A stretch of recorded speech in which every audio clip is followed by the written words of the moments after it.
The head, the tail, the whole damn thing.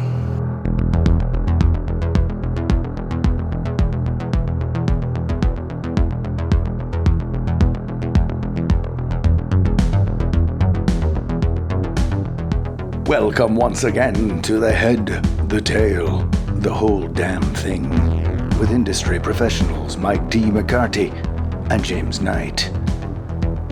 Today's double feature, the Amityville Horror and the Spanish film Don't Listen, which released in Spanish was Voces, which is voices, which is not No Escuches, which is Don't Listen.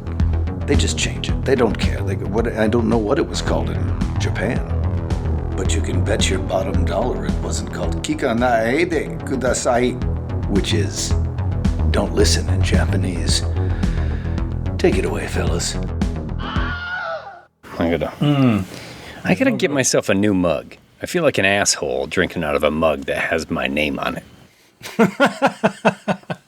I drank out of that mug while I was there. I know, well, because it is a nice mug. It's big. Yeah. You know, you can make I like a big cup of tea, you know? Mm-hmm. I was just thinking, why am I drinking out of a mug with someone else's name on it? That's the biggest one we had. It's kind of the nicest one we have. But again, I feel like an asshole. You know what? I need a big head, the tail, the whole damn thing mug.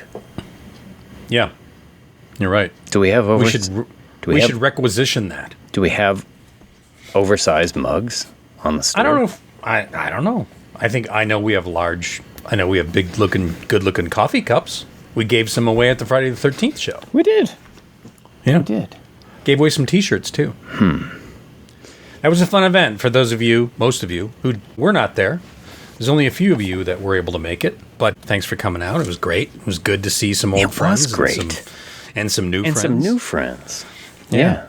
It was well done, I thought. I thought that the Parks Department put on something that was fun. And, we worked it as blue as we could until they cut us off. It was great to get out there in front of people, though. 1,300 people. Yeah. I mean, they can go bigger. 1,300 people. They can go bigger. They could totally go bigger because that sold out a week before the show. Yeah. They're sitting on a cash cow there. They got to take advantage of that. They really are. Sort it out, Crystal Lake Parks Department. Man, we've been doing a lot of haunted house movies. That's like two episodes in a row where we're talking about haunted houses. I mean, let's face it, there's a lot of good haunted house movies. It's true. And, I think I said this to you after we recorded, but I thought about Poltergeist. It's like, that really is more of a haunted house movie, I think, than a ghost story. Like the ghost story, there's unfinished business and all those tropes, trying to figure it out. Poltergeist is just like some angry ghosts that are throwing stuff around the house and causing a lot of problems. Yeah. Yeah.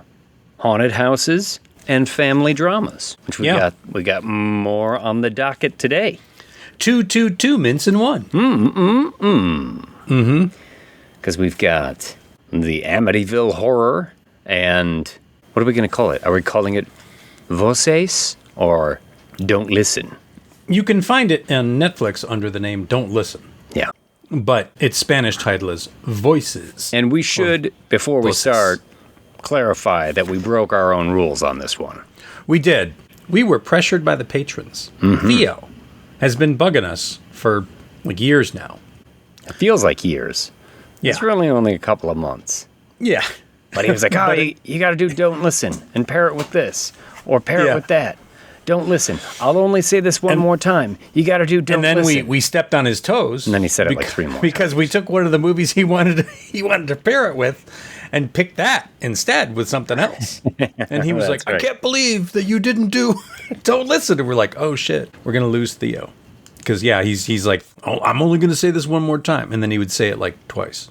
But let it not be said that we don't pay attention to our fans on the Discord, because we are finally pairing his movie, Don't Listen, up on this episode. Yeah. And it's a few years old.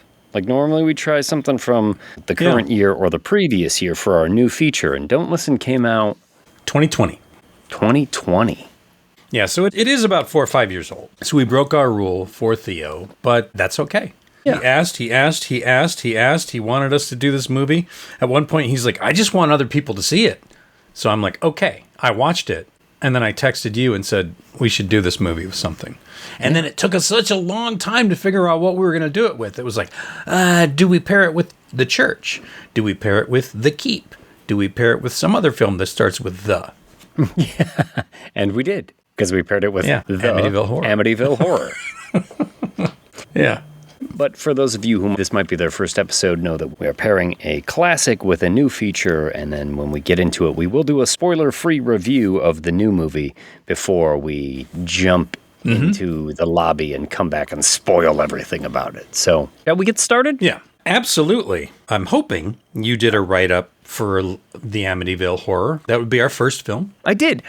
And that's what got me thinking, wow, we've done a lot of haunted house movies lately and a lot of family dramas. Of course, the Amityville Horror involves a family moved into a house, a couple, and their 3 kids, although he's a stepdad. He's a stepfather. So I am not a stepfather. No. But I thought I would attempt to channel my inner stepfather as we talk about the Amityville Horror, 1979. Are you going to turn this car Stuart around? Rosenberg with James Are you going to give us something to cry about? Margot Kidder and Rod Steiger. Listen to me, Amityville Horror. It's not easy being a stepdad. Right? One minute you're courting that hot little ticket with the dancer's bod, and the next thing you know, you're converting religions, telling our kids to call you dad, and moving into a 3-story house that was the site of a sextuple homicide. Pretty typical stuff, really, but... Hey, you listening to me? Yeah, I'm listening. All right, yeah. Sure, the house got issues, like rooms full of swarming flies, odd slamming doors and windows, eerie voices, evil eyes staring out from the darkness. Did I mention it's drafty? I feel like I'm always cold out there. That's why I'm always chopping firewood. And that's why I keep my axe nice and sharp. It's not a toy. I don't want to tell you again. And why is it everywhere I go, people tell me that I look like the guy who murdered his family? Well, maybe they didn't listen either. You ever think about that? Probably not, because all you ever think about is cashing in on some satanic panic. You don't even realize that whole parts of this story go nowhere. Whole plot lines reveal a bit of information, and then whole characters disappear. And look at me. Look at me. No, I'm sorry. Now, your mom isn't going to tell you this, but you could stand to lose a few minutes. You'd think that almost 2 hours you could get your points across, but I feel like a goddamn broken record. Follow through is not your strong suit, is it, Amityville Horror? Is it? No, sir. And while we're at it, Amityville Horror, you're not The Omen or The Exorcist. And just because those movies kept us up at night thinking about creepy Catholicism and the devil doesn't mean every movie can do it. Just stick to what you do best, exploiting a true story. Well,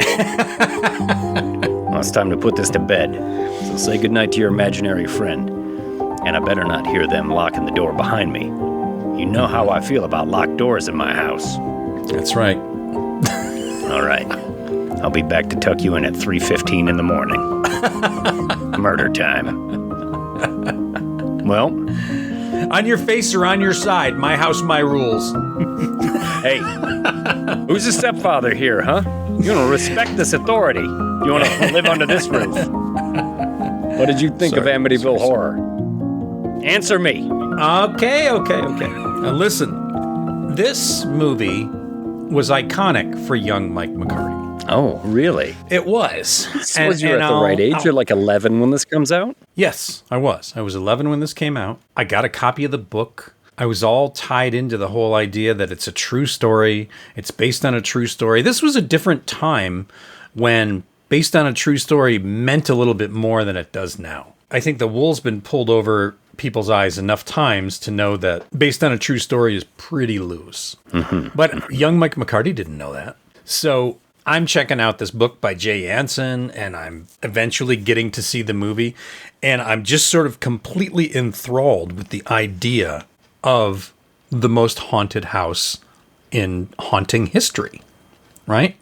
I mean, if you compare this against some of the other things that the Warrens went up against, or some of the other creepy little things that you hear about, this one is over the top fucking bonsai nuts. With the bleeding stairs and the goo, the green slime dripping down the walls, and the flies and the voices and the boils on the preacher who goes blind. Yeah, pig demon, the secret room in the basement that's painted red that, is the gate to hell. I'm pretty sure that's just an Italian movie right there. So I remember loving this movie when I was young, but I think I was more in love with the idea of it. Because now that I've seen it again, I gotta say, it is a little long. It is a little drawn out. Way too long.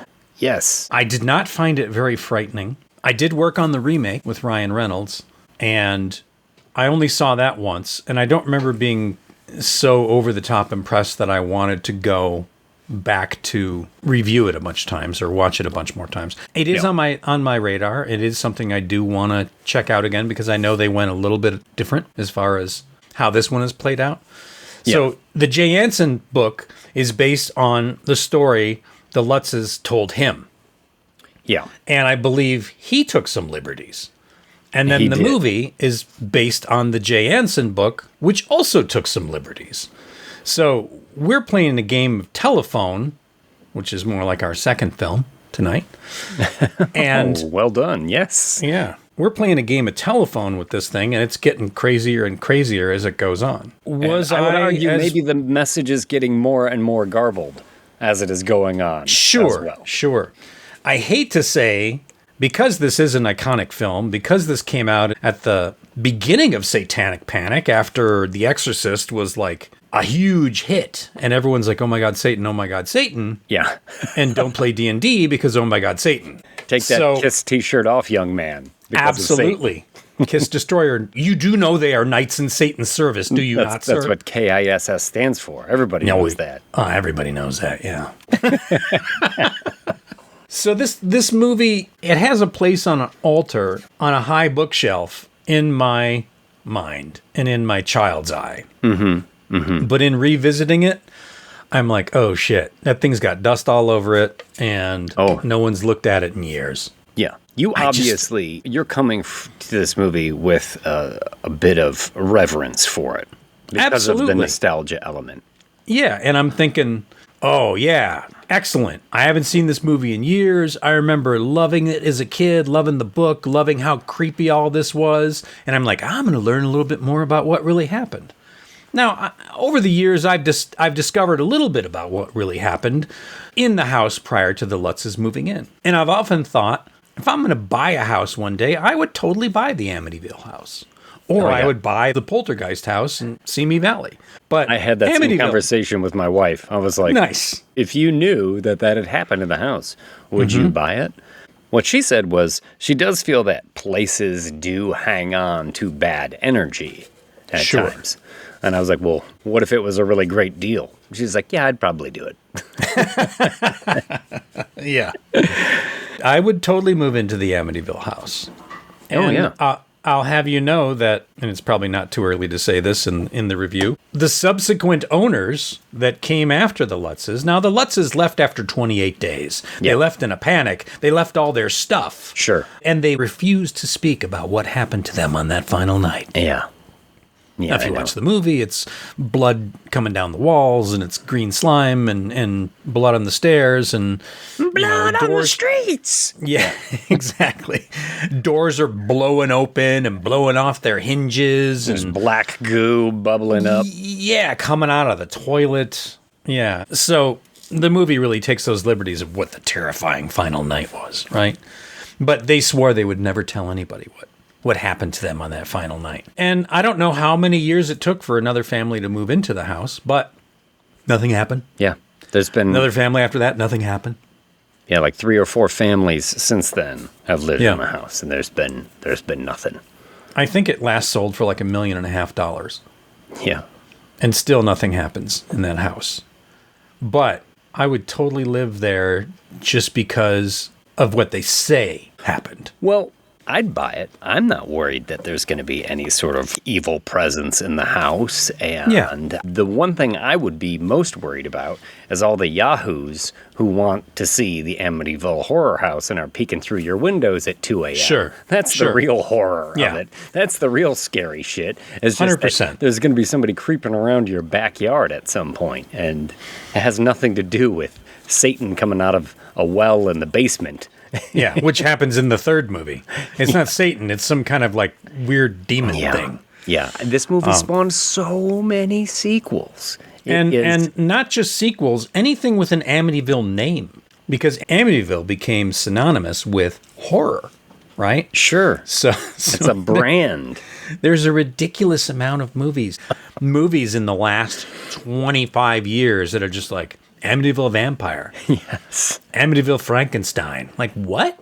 Was one of them called Amityville Karen? Was that? Yes. Yeah. Amityville Karen. What about Amityville Dump Truck? How's that sound? Oh, beautiful. Beautiful. Yeah. What other Amityvilles are there? Amityville Arby's. What would be something about the beef? Yeah, the meats. Amityville Arby's. We have the meats. Yeah. Amityville Ice Cream Shop. And that's great. Who doesn't Yeah. love that? Amityville, Schmamityville. Amityville Dollar Store.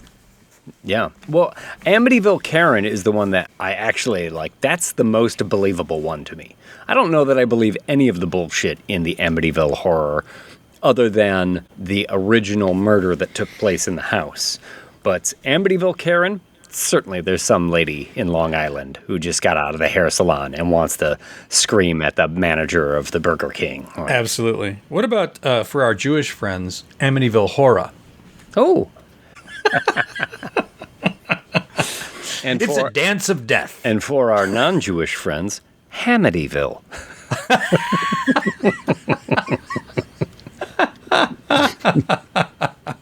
Yeah, I gotta tell you, you might come to this with some reverence, but I did not like this movie at all. And I blamed the director, and I wonder what the hell the editor was thinking with this movie, because characters and plot lines completely disappear in this. Yeah. And sometimes they have like crucial information.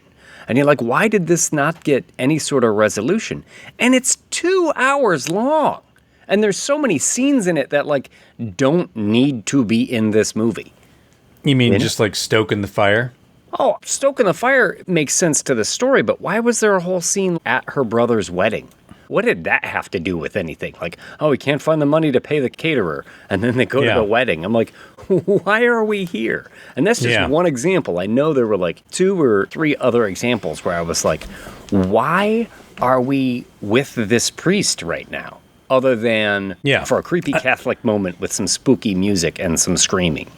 I feel like these are all moments where Jay Anson was taking the based on a true story idea and twisting it into they were getting ready to go to the wedding and he had the money in his hand and next thing you know it's gone because the ghosts took it. Okay, that's... Well, why are the ghosts taking the money? All right, that's fine, except that like once you take the book and you make it into a screenplay and then you are making a movie, lose that shit. You lost... Sure. You gain nothing with that scene. And then later you have like the friends come to the house and discover the things in the basement that they do and have that moment. It's like, oh, here's some actual story being built. And then they disappear. And we just cut to a different scene where different shit is happening. Like, what happened to those friends? What happened to the information you just learned? 1 minute Karen's chopping a hole in your wall with a pickaxe, which I wouldn't be too happy about.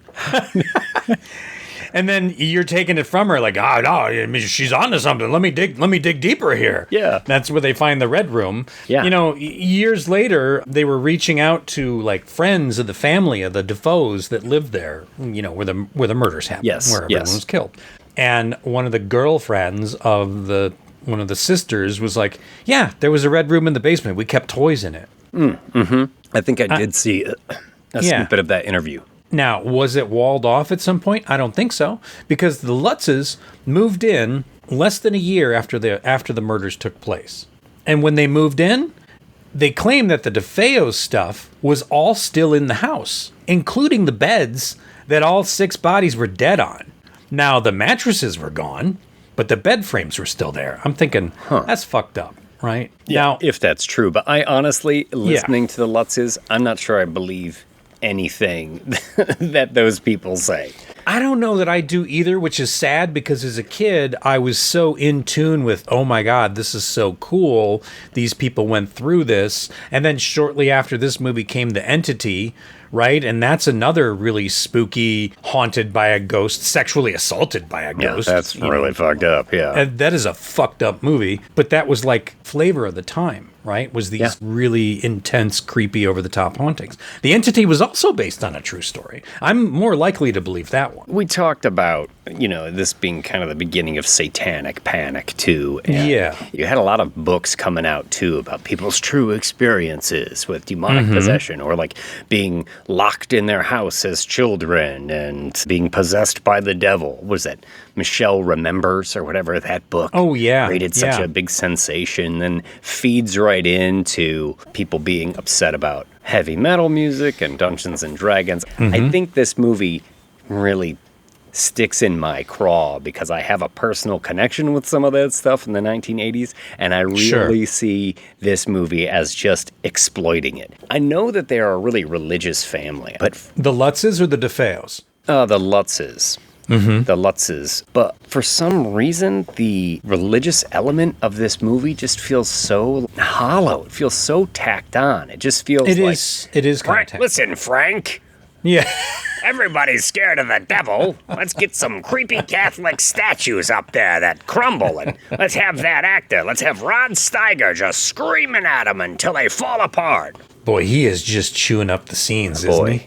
And it's amazing because, Rod Steiger, he won the Best Actor, right, for In the Heat of the Night. He is a good actor, and he comes from that school, the old Actors Studio with, like, Marlon Brando and Carl Malden and Vic Morrow, Elia Kazan, right? Eli Wallach. Really fantastic character actors. Really sort of started what we call the method, right? And would sort of fuel Pacino and De Niro and that next wave after them. I mean, Steiger is great, but boy, the Steiger counter in this movie is click, click, clacking away. The director really needed to be like, Rod, what you're doing is great. You're giving me a 12. I need it at about a 6 right now. And it's not like the guy's not fully committed. He is, and I believe him as an actor. He's investing in the truth of the circumstances. You just got to take it down a couple notches, man, and you'll be perfect, Rod. But, screaming, tears in his eyes. Yeah. Pleading with everyone. Oh, the family needs my help. Yeah. I mean, that stuff was all pretty golden. Oh, God. With Don Stroud, TV's bad guy. Preacher Don Stroud. Yes. And Murray. What was the other guy? Yeah, Murray. Murray Hamilton? Yes. Yeah, he's not closing the beach. No, he's not. He is not. He is clearly the same character. He is the Jaws mayor out of the gate. He just went from Amity Island to Amityville. Exactly. He's just up the street. And he's like, nope. This isn't an evil place. This is not. There's nothing here. He took off his blazer with all the anchors on it and just put on a priest's collar. It still means friendship. Totally. But shall we start at the beginning of this movie? Because it starts with the original murder, the actual true story that spawned everything around it, right? Yeah. Storms going on, and you have essentially the son of the family going room to room to room and killing all his siblings and his parents. Yeah. It's interesting, this part, because reviewing this movie, I did dig a little bit into the true story of murder. There are some really creepy, strange things about this murder. There are some interesting things that I just don't get. number one, for me, is that nobody woke up. Nobody woke up. He shot them all with a rifle, and 9 shots in all. they're all dead in their beds. Yeah. Like nobody heard a shot and got up and went into the hallway to figure out what was going on and then got shot. They're all in their beds, which is so odd. It's extremely odd. And they also, like, besides not waking up, the neighbors didn't hear anything either. The neighbors heard a dog barking at 3:15 in the morning, and that's it. They didn't hear 9 shots and a dog barking. They did tests with that rifle. You could hear that for blocks. So why did no one hear the shots? Well, that is strange. Was there a storm going on? Because in the movie, there's a storm going on. There's a lot of thunder, crashing, and everything. I thought maybe that would mask it. But yeah, kid killed his whole family, and then he would go on to say, like, he heard voices that made him do it. But I think, correct me if I'm wrong, they tried to use that in court, and it was thrown out. They're like, no. You're not crazy. Well, he also kept changing his story. He said that a female demon with black hands and a shroud came and gave him the gun. That's right. Yeah. And did you hear the story about... Now, the family may or may not have had mafia ties, but at one point was under investigation. And there was a DEA person that was sitting outside the house that one night saw... And I don't think it was this night, because otherwise they would have heard the shots, right? Sure. One night saw a figure come out of the house holding the rifle with black gloves and like a hoodie. And this was the daughter, Dawn. And they're saying there's one story, because he also said that Dawn killed the family. And then he tried to get the gun from her in the end, and he killed her. And there was residual gunpowder on her clothes to say that she had probably fired a gun that night. Interesting. That's fucking strange. That is strange.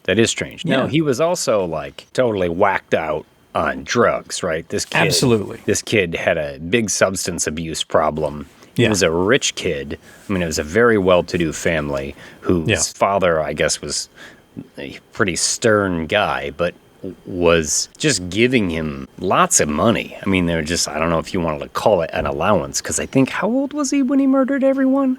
He was late 20s, right? Or mid-20s? Mid-20s. He couldn't really hold down a job, just getting money from the family, which then he's like blowing on speed. And all the neighbors were like, oh, the whole family's dead? Oh, he must have done it. It was not one of those like, no one ever saw that one coming. Apparently everyone saw that one coming. Man. Yeah. So we get that in the very beginning of this movie. And the detective on there, they determined the time of death was 3:15 in the morning. Yep. And then cut to 1 year later. James Brolin, who's playing George Lutz, and Margot Kidder, who's playing Kathy Lutz, are looking through the windows of the boathouse on the property, and they're all excited, and the realtor is taking them around the house, and you find out that Margot Kidder has got some kids from a previous marriage, and this is going to be a great house for their new family.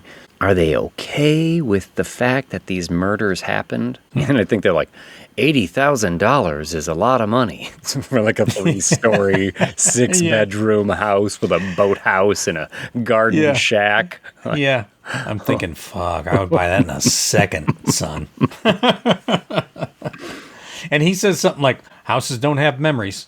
Yeah. Right? Is some kind of line like that. Yeah. One of the few times in this movie I'll actually give it credit for being well written.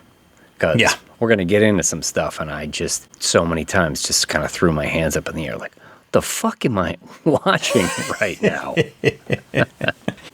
But they'll take the house. 1 month later, they're moving in, boxes all around. Apparently, they drink a lot of brandy, because it seems like every box in the house is like Corbel brandy. It's just like booze, and more booze. Sponsored by Corbel. Where should we hang our crucifix? Oh, right here on the wall where the light can hit it. And, there's numerous references in here. At one point, Margot Kidder is painting a statue of the Virgin Mary. It's in the script, but again, for some reason to me, their religion just seems like such a cheap shot in this movie. Just seems so his buddy says something like, "You converted religions." Yes. When he's talking about all the weird things that he's done in the past 2 months. Yeah, it is kind of just barely touched on and a little glossed over. I will say this, Margot Kidder, to me, maybe it's just that time of the month. Maybe I'm having my mansies. But she looks so fucking hot. Like in some of those little outfits. Like the first time you see her, she's like, I'm in pigtails. And I'm like, oh, this is okay. And then like the next big scene, she's naked in that like sheer white shirt. Yeah, wearing just panties and one the shirt. leg warmer. Yeah. One leg warmer, a flower behind one ear. Yeah. And she's like coming on to him and they end up having sex. Yeah. And then the next scene, she's in a Catholic schoolgirl outfit. I was like, who are they making this movie for? Is it me? Is it 13-year-old Mike McCarty going, fuck yeah? All right, I'm down for Margot Kidder. No question here. How she got those first 3 kids. Yeah.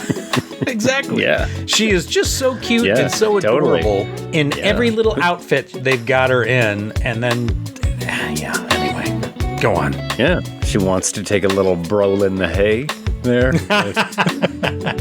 Wants to put his Marcus Welby up in her Lois Lane. That's good. Oh. He wants to park his car in her garage. James Brolin was in the car in 1972. Very good. Very good. But yes, the religion's going to come knocking on the door because here's Father Delaney, played by the aforementioned Rod Steiger, knocking on the door and no one answers. So I'll just walk in. Opens the door and I thought, God, is this how it was? Was a priest like, I'm a priest. I can do what I'll just walk in the house. Hey, where is everybody? And not just in the house. Then he's like, well, let me just walk upstairs. Like, wow. Yeah. And he's saying like, hello, hello, and all that stuff. But I still thought like, stay in the foyer, dude. Yeah, a little bit. Rude. But he hears something. He walks upstairs and he sees the kids playing outside the window. One of the kids, Mino Palouse. He used to be on that TV show Voyagers back in the day about the time-traveling duo. Really? Yeah. Wow. You don't see a name like Mino Palouse very often. No, you probably don't. Unless you're at the Palouse family reunion. Yeah. He totally got minopalouse@gmail.com when he was trying to get his email. Nobody else had that. He probably still has a Minopalouse at AOL. Yeah. Are you on Instagram? Yeah, I'm Minopalouse. What if he tried it and he didn't get it? How pissed would you be? God damn it! Who took my name? Some Italian kid in Sicily. I'm Minopalouse. But the priest goes up there and he sees the kids playing outside and he's like, well, they need a blessing on this house because this makes sense to me. Let me just take care of this. Oh, that's a lot of flies on that window. That's odd. And he opens up his Bible and he starts sweating a little bit and feeling bad, and the flies start landing on him and he looks like he's gonna puke, and then he hears a voice. The door opens and he hears, get out. Yeah, this is gold for young Mike McCarty. Yeah. You know, priest covered in flies. Well, our family moved into a fixer-upper. Oh, boy. And fixer-upper. Do you remember the flies? I don't remember the flies too much. The flies that we had in this house had me thinking I lived in the Amityville horror. Yeah. Yeah. The thing I remember about that house, too, is that it was incredibly drafty. But when the wind would blow, you would hear, like, the whole house moan. Yeah. You know? Because the drafts would cut through and you just hear, like, ooh. Yeah. That place was pretty creepy. Yeah. And just to be clear with everybody, and Mom, we know you're listening too, that house had nothing when we moved into it. We camped out in it for a year while we got water to the house and put electricity in the house. Yeah. Had a wood-burning stove. Wood-burning stove, yeah. But camped out, literally. There were windows that were busted out, and there was no front door when we moved in. Jesus Christ. Yeah. A bit of a fixer-upper. A bit of a fixer-upper. A lot of the walls had holes completely kicked through them. There was a into big the next hole room in the floor, too. Do you remember that? Yeah. So, yeah. I don't Mom remember. fell through it when she was pregnant with you. Yes, and got stuck. And I got think. stuck. Yeah. Yeah, my dad came into the room and just saw a pair of legs dangling from the ceiling. Yeah. Pregnant belly stuffed in the hole like Winnie the Pooh. It's a good thing she was pregnant, or she might have broke those legs. All right through. Yeah. Yeah. Oh, so yes, the priest covered in flies and covered in real flies. And look that. I don't know what they put on him. What they do is they'll take some water, some warm water, and mix a bunch of sugar into it. And they'll just kind of slurry a nice sort of slightly thickened sugar water, and then they'll brush it all over the actor's face, and then they'll have a fly wrangler or an insect wrangler that will come into the room with like a box of flies. Pretty sure that's a metal album, isn't it? Box of flies. Yeah. It's a Slipknot, I think. That's like the B-sides. So they would open the box of flies and then shake them out onto the actor, and they're all going to be drawn to the sugar water. And then you've just got poor Rod Steiger like standing there moaning as these flies are crawling all over his face. It's pretty gross. It is gross. But it's damn effective, and it's one of the few times in this movie that it is effective at doing something like that. This is a Hollywood Fly Minute. That is a Superfly minute. Oh, hell yeah. Yeah, and Rod Steiger method. So probably no fake flies on there. He's like, real flies or no fake flies. at all. He's like, bring on the real flies. I've made myself sick for real now. So Yeah. get the flies. Well, he's gonna leave. He's out of there without even talking to him. Over the next few days, the family is moving in. Dad or stepdad, George Lutz, getting more bothered, just starts to look a little annoyed with everything. Yep. Cold, always cold. And the priest tries to call the house, but every time he will try and call they get static on the line. Yeah. I can relate to my own ghost story that I told in Patreon content. Oh, that's right. And if you haven't joined the Patreon, that's the only one you're going to hear that. That's like a 45-minute fucking badass haunted house story about my place. Yeah. Crackly phones, gotta good stuff. Go check it out. Go check it out. Sorry, that was an ad. It's good. But this is still when they're still moving into the house. Things aren't so bad yet. And this is when you get that scene you're talking about where Margot Kidder is dancing in front of the mirror. Their bedroom has like mirrors on every surface, which like what could be more 70s than this? But and those mirrors got that weird somebody peed on them. Yeah. And they've got that crazy corroded etching sort of thing on them. Yeah. Exactly. Super. I remember super those 70s. mirrors. You just peel the back, you stick it on the wall. Yeah. Just keep going. We have key parties in those houses. And that night after their little brawl in the hay, this is the first time I think Dad gets up at 3:15, right? Which is something that will happen repeatedly through this movie. And I don't know if you noticed, also in the next movie. Yes. He wakes up at 3:15 at one point. Thought, It's another reason why these movies go good together. Yeah, they are connected in some subtle ways too. But yeah, gets up and hears voices, the gate banging on the boathouse. Just throws on a pair of jeans. And I was like, whew, man, be careful. Get some shorts or some pajama bottoms. But you don't want to zip those things up too quick. I don't know how you got the Franks over the beans. I mean, listen, this is the 70s. He goes out there, has a late night smoke. I mean, it's just, I think there's a lame cat jump scare at this moment too, but everything's pretty mild at this point. Still setting some things up the next couple of days, chopping a lot of wood. Man, guy's chopping a lot of wood. Yeah. But the family is starting to feel some of the presence in this house. You know, Margot feels the presence, and the kid mentions that they've got their imaginary friend. Yeah. The kids are pretty wasted in this movie, aside from the daughter. Yes. The daughter with the imaginary pig friend, Jody, which is another cool thing I thought growing up. Like, oh, the pig with the red eyes that's outside the window. I mean, I'm sure those images and thoughts haunted me as a youngling. Yeah. But the sons, the boys, Manu Poultice or whatever his name is, Minopoulos. Yeah. It's me, Minopoulos. He's not really used. Neither is his brother. Were they twins? They look kind of like twins, but I don't think they were twins. No, I don't think I've been they're very twins. wrong about twins in the past. Yeah, no, they don't get much screen time at all. The daughter Yeah. definitely gets her moments in here, talking Yeah. to Jody, who oftentimes is just a rocking chair, just an That empty moves. rocking chair, just moving back and forth. Did you know that at one point it's got the Annabelle doll in it? The Raggedy Ann looking Annabelle I did doll? see that Raggedy Ann looking doll in it at one point, yeah. I mean, Yeah. the Warrens were hot at the time they made this movie, too. Yes, and the Warrens actually get involved in the real case Yeah. a little later on. After Yeah. all that, they come and have a seance, I think, in the house in real Yes, life. I believe so. I mean, I've seen footage of that, which is like a bunch of people who want to believe kind of freaking out a little bit, and some skeptics around the side going, I don't get it. I don't know what's going on right now.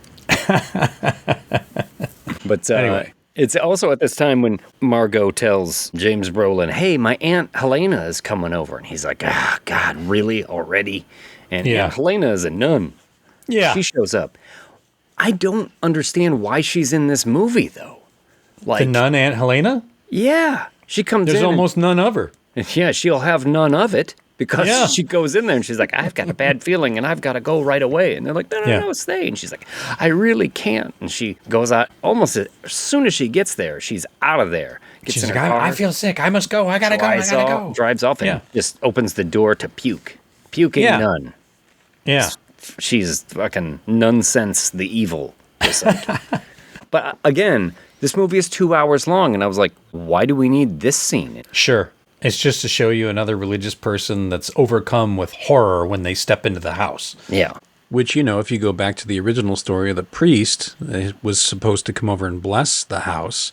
He recanted his stuff later and said that he had never actually gone there. Oh, really? Yeah. I'm like, okay, so that's all a bunch of Jay Anson stuff. Yeah. There's too much disconnect in this whole thing for me to really Yeah. take it seriously. And, I'm kind of a skeptic anyway, but watching this movie just sort of confirmed that I think Anson took liberties, and I think the Lutzes, I'm not sure what was going on there, but I believe they had maybe other motives for getting the fuck out of there. I don't know if they made any money off of the story that they sold. They did. Yeah. They did make money. Yeah. They made money off of it. They also had a meeting with Ronald DeFeo's lawyer prior to a lot of this happening. Really? They sat down and had a meeting with Ronald DeFeo's lawyer. And Ronald DeFeo talked to them about the fact that Jay Anson wanted to write a book. So sadly, I feel that all of this was manufactured by DeFeo's lawyer wanting to create something even bigger out of the story of his crazy client who killed his entire family, which is true. There's nothing not true about that. Although, like we said, strange things about it. No one heard the shots. The sister might have been involved. All kinds of weird shit. So the fact that they met with his lawyer to discuss stuff, and then he facilitated the contract between them and Jay Anson for the story that they were going to tell. And they even said that they embellished a bunch of things. Yeah. And the lawyer was showing them pictures from the crime scene, and they were seeing color photos from the crime scene that has that fingerprint dust that they would put all over stuff, and it looked like green dust. And they went, "Oh, look, that's green mold. That's green and black mold coming out of the walls." And this is all something that they claim happened in the house. Yeah. It reeks to me, and it makes me a little bit angry, too, that it was It made me angry, too. that they just kind of exploited a really horrible Grisly, crime. fucked up moment. And then they also tacked on some satanic panic on top of it and just added fuel to that fire. I mean, there was a market there. I think perhaps they identified that and were able to sell it and make some hay out of it. But at this point in the movie, Dad's not looking good. He's getting bothered by stuff. Black stuff is coming out of the toilet, and the kids are like, "Ew, gross." Yeah. He's waking up at 3:15. I mean, I wake up at 3:15 too, but it's to pee. It's my own personal demons. Yeah. So, but Margot Kidder wakes up at 3:15. She was shot in the head. Yeah. Screaming jump scare from Margot Kidder, and then goes instantly right back to sleep. Oh, okay. Yeah. Sure. Well, Night terrors. The priests, Father Delaney is still like, I haven't blessed the house, and I got to get to the house. So he's getting driven. This is Don Stroud, right? Don Driving the Stroud, car. yeah. 70s bad guy Don Stroud behind the wheel. Yeah. And driving to the house, the car starts to act funny and go out of control. Yeah. Did you think it was weird that from the passenger side, he was like, I'll help you, when he grabs the wheel? Well, how is this helping? Keep your fucking hands off the wheel. That is a little weird. Yeah. Yeah. The brakes don't work. The hood flies up, crash into a sign. Yeah. There's a scene just like this in The Entity. Oh, yeah? Yeah, 1982, a couple of years later. I think I'm also slightly bothered at the range that the ghost has. Do you know what I mean? Like, when it's in the house, I feel like, well, that makes sense to me. Or this presence is in the house.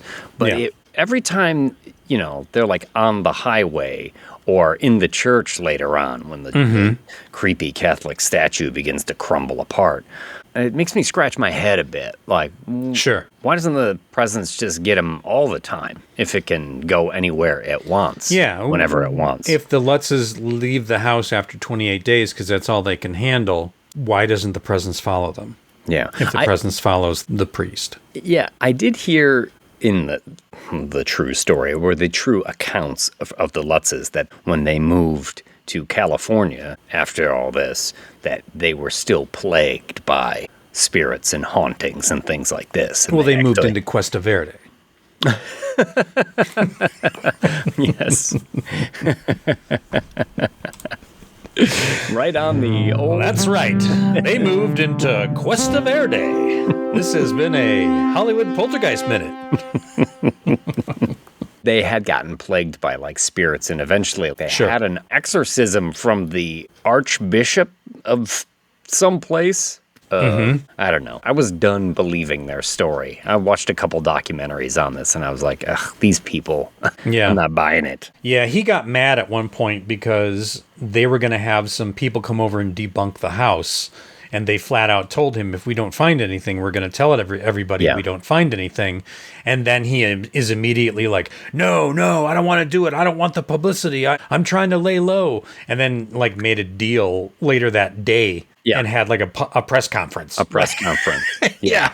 Yeah, I think he had actually reached out to some guy who was a parapsychologist, if you will, of note. I think his last name is Scanlon, if that rings a bell. But he reached out to this guy, and he was like, yeah, check it out. And that guy was like, I will check it out. But if I find out you're lying, I'm going to tell everybody. And then he was like, no, you know what? On second thought, don't come over. We want to lay low. And then had a press conference. And that guy, he went after them for years.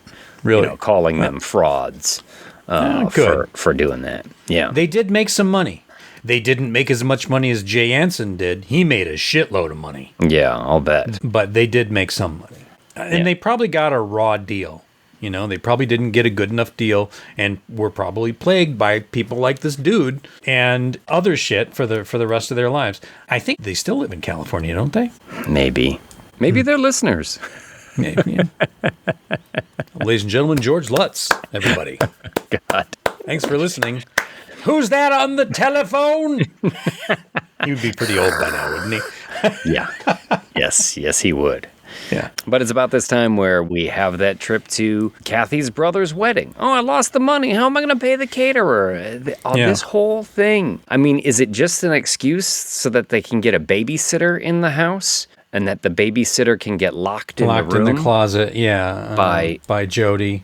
By Jody? Mm-hmm. Yeah, the babysitter with the headgear. Nice. Oh, Good man. choice. Good choice. That was classic. That classic late 70s headgear. Yeah, the wires going into her mouth and the slight lisping tone of like, Amy, you better unlock this door right now. She's freaking out in there. Oh, man. Good freak out. I would have been freaking out too. Pounding on the door until her fingers bleed.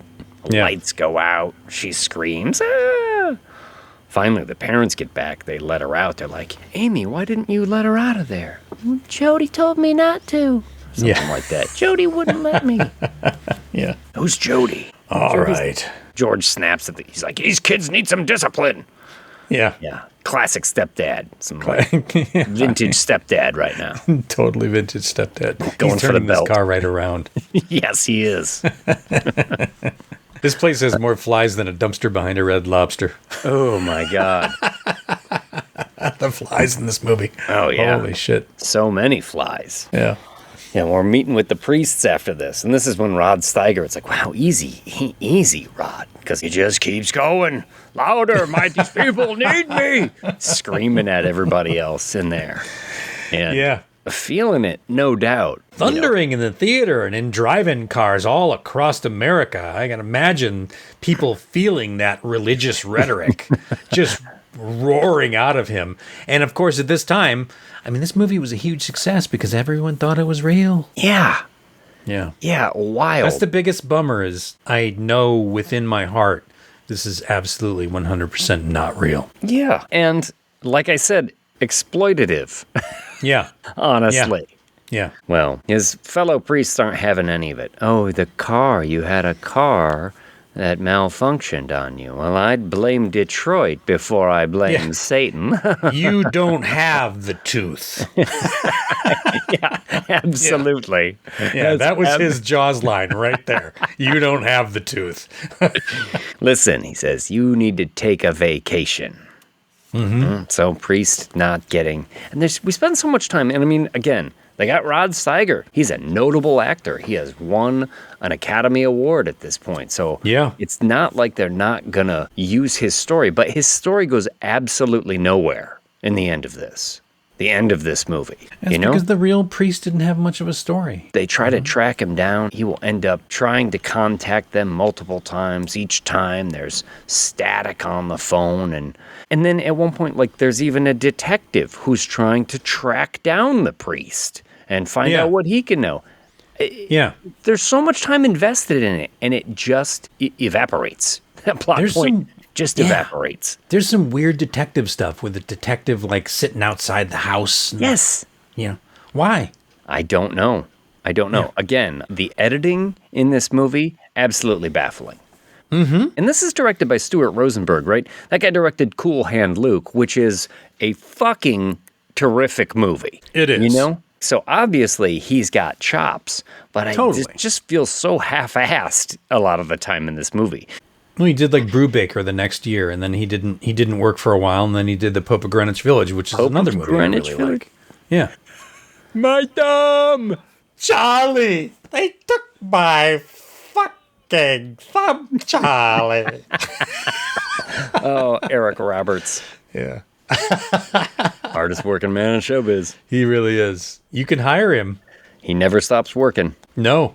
No. Good for him. So yeah, George has been having a rough time. He's just chopping wood and looking rough, and the guys from his business are like, dude, you gotta sign these payroll checks. He's looking a little whacked out. And here's another plot thread that will go somewhere and then evaporates, is his friends. Sure. When they come over to the house.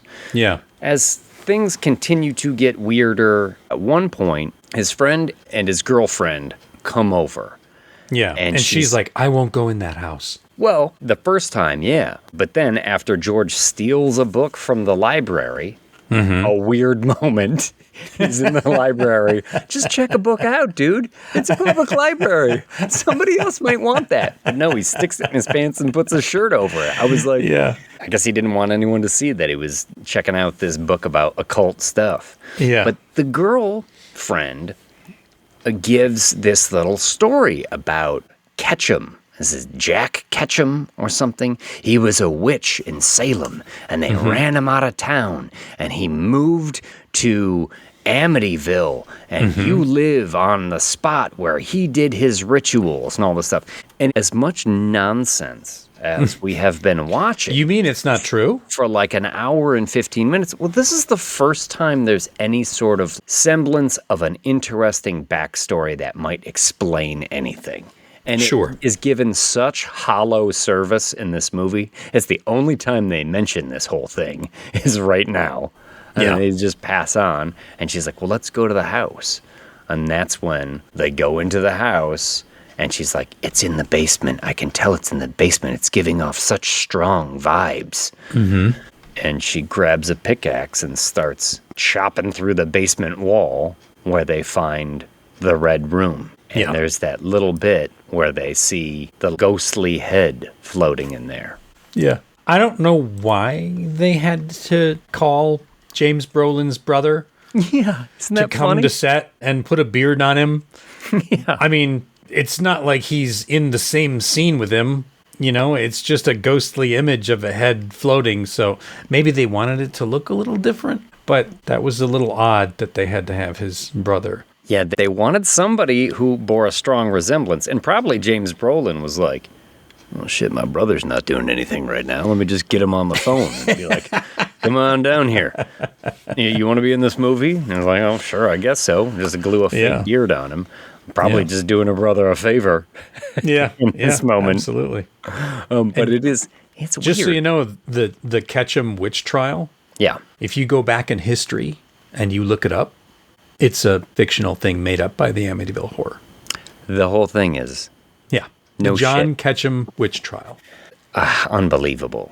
Because what I had heard was that there was a Ketchum witch trial in Salem, but they couldn't connect it to Amityville. There just happened to be a Ketchum Street.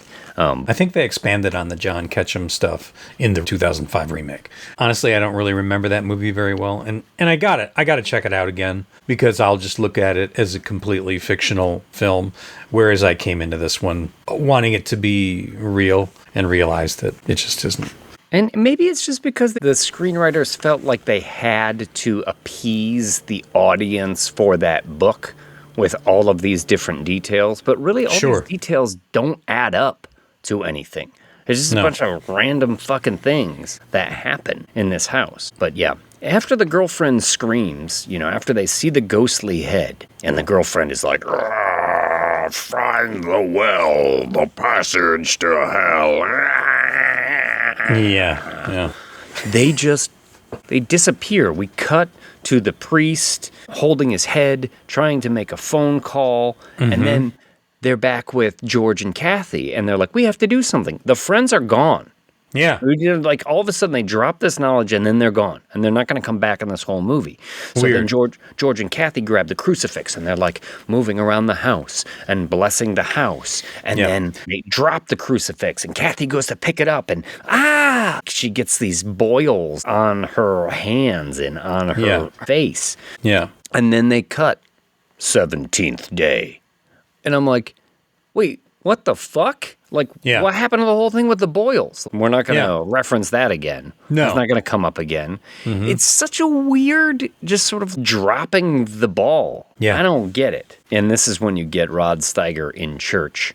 And, oh, boy. And it's him and Don Stroud. Don Stroud says something like, I think we create our own demons, Father. Which, I mean, might be and he's like, no, we do not! I beg of you!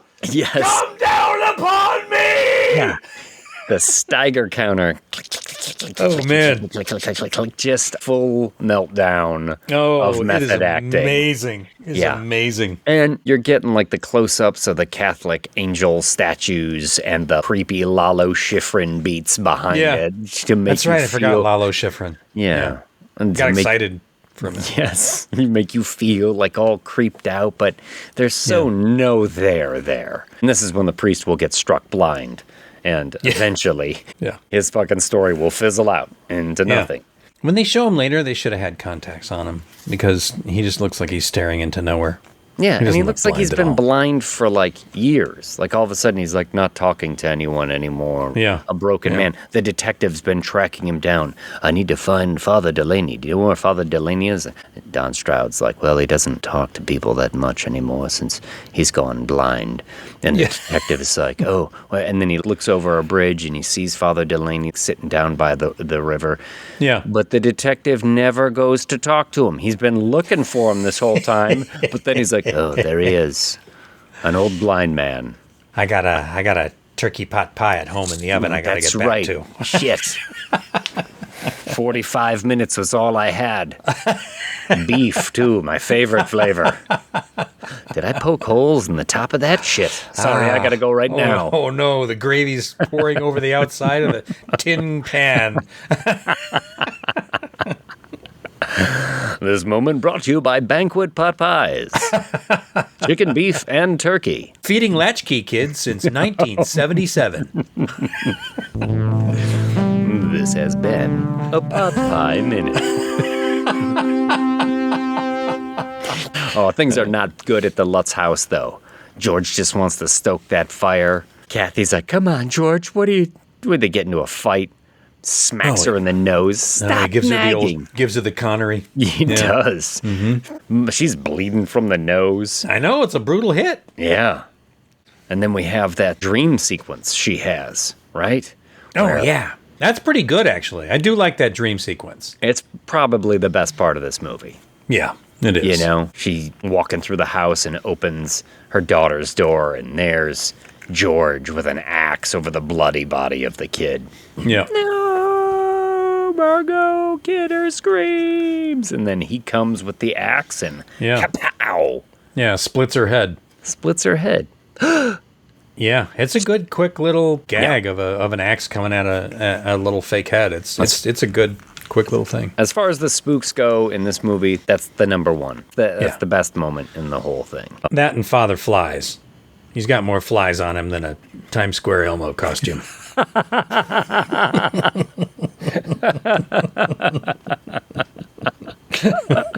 Oh my God. Terrifying. Yeah. There's a faint smell to it as well. Ugh. Oh. Oh, yeah. A chill runs down your spine when you pass by. Elmo! Elmo wants a hug. No, Elmo. No. Is that mustard? Yeah. No. You smell oddly of corn chips, and I want no part of that. Corn chips and feet. Oh. Yeah, Kathy's she's doing her own research, you know, and she's at the library too. She's not stealing any books, but she's looking through the microfiche. Stealing any books. Yeah, she gets the microfiche and she sees the killer looks just like her husband. It's basically a picture of him, isn't it? Yeah, I think so. Yeah. It's probably not even his brother, right? Yeah, I don't think it was. I think it was just a picture of James Brolin in the newspaper. Okay. Well, she's freaking out. She's gotta get home, right? It's the last night. Dogs barking at the basement. Day 28. Yeah, Mom rushes in. Sees George out in the boathouse with the axe. Sees him approaching. George sees the pig demon in the window. The fuck is that about? I don't know, man. Again, and it's just such a weird looking thing, and it's tied to nothing. I guess yes, they must have been like, well, we can't tell this story without the pig demon. But I wish that it had been incorporated into the screenplay somehow. Yeah. Just or lazy. The John Ketchum story about like a possessed pig or something like that. Anything. It's just a bunch of loose ends. Yeah, like maybe John Ketchum was a pig farmer at one point and he slaughtered his entire, flock of pigs. It's not a flock of pigs. What is it? Oh, pig pen. Gaggle of geese. Yeah. What's the collective noun for pigs? Cops, maybe. A herd of pigs. A cop of pigs. A precinct. Slaughters the whole precinct. Shit. But George is like, there's a demon in the house, and he's got the axe, and the kids have locked themselves in the bathroom, and so, you do what you do. And you chop it down. That's right. Smack, you go full Amityville. No, and then Margot Kidder, Kathy, sees him chopping. She's like, no, jumps on his back. He struggles. I don't know. She looks all old and shit. He throws her on the ground, and it's all wrinkly. Yeah. Old Margot Kidder, all wrinkled up. Yeah. Weird. Old age stipple makeup. Yeah. Margot Kidder. And I'm not sure who did it either. I looked. I couldn't find. Swings the axe down, and he misses. And she's crumpled up. Please don't hurt my babies. And that kind of snaps him out of it. Oh, Kathy. Oh, shit. We got to get out of here. Green slime. blood dripping from the walls, doors are slamming. This place is going nuts. Yeah, we're getting out of here. They all gather the kids, the stairs are bleeding, run out the door, get into the van to drive away, and Amy's like, what about Harry, the dog? Yeah. And again, it's such a fucking weird choice because they drive off and then they stop the van like a block away. Like they were giving people time to be like, is he really going to leave the dog behind? Yeah. They gave us all that moment of like, oh, but no, he stops, he gets out. Margot Kidder screams, no! Like, God, it's fucking intense. He goes back in to find the dog. He's going to go down into the basement. He falls through the steps and into a giant hole full of black goo. Yeah. What the fuck? Weird climax. And the dog will growl at him and then end up kind of pulling him out of the goo. But, like, what was the goo? Did the goo do anything? Not apparently. He seems just fine. It's not like it transformed him or something in the end. It's like a septic system. It's not quite fully going what it's supposed to be going. I don't know. It's weird. I don't know what the fuck is going on.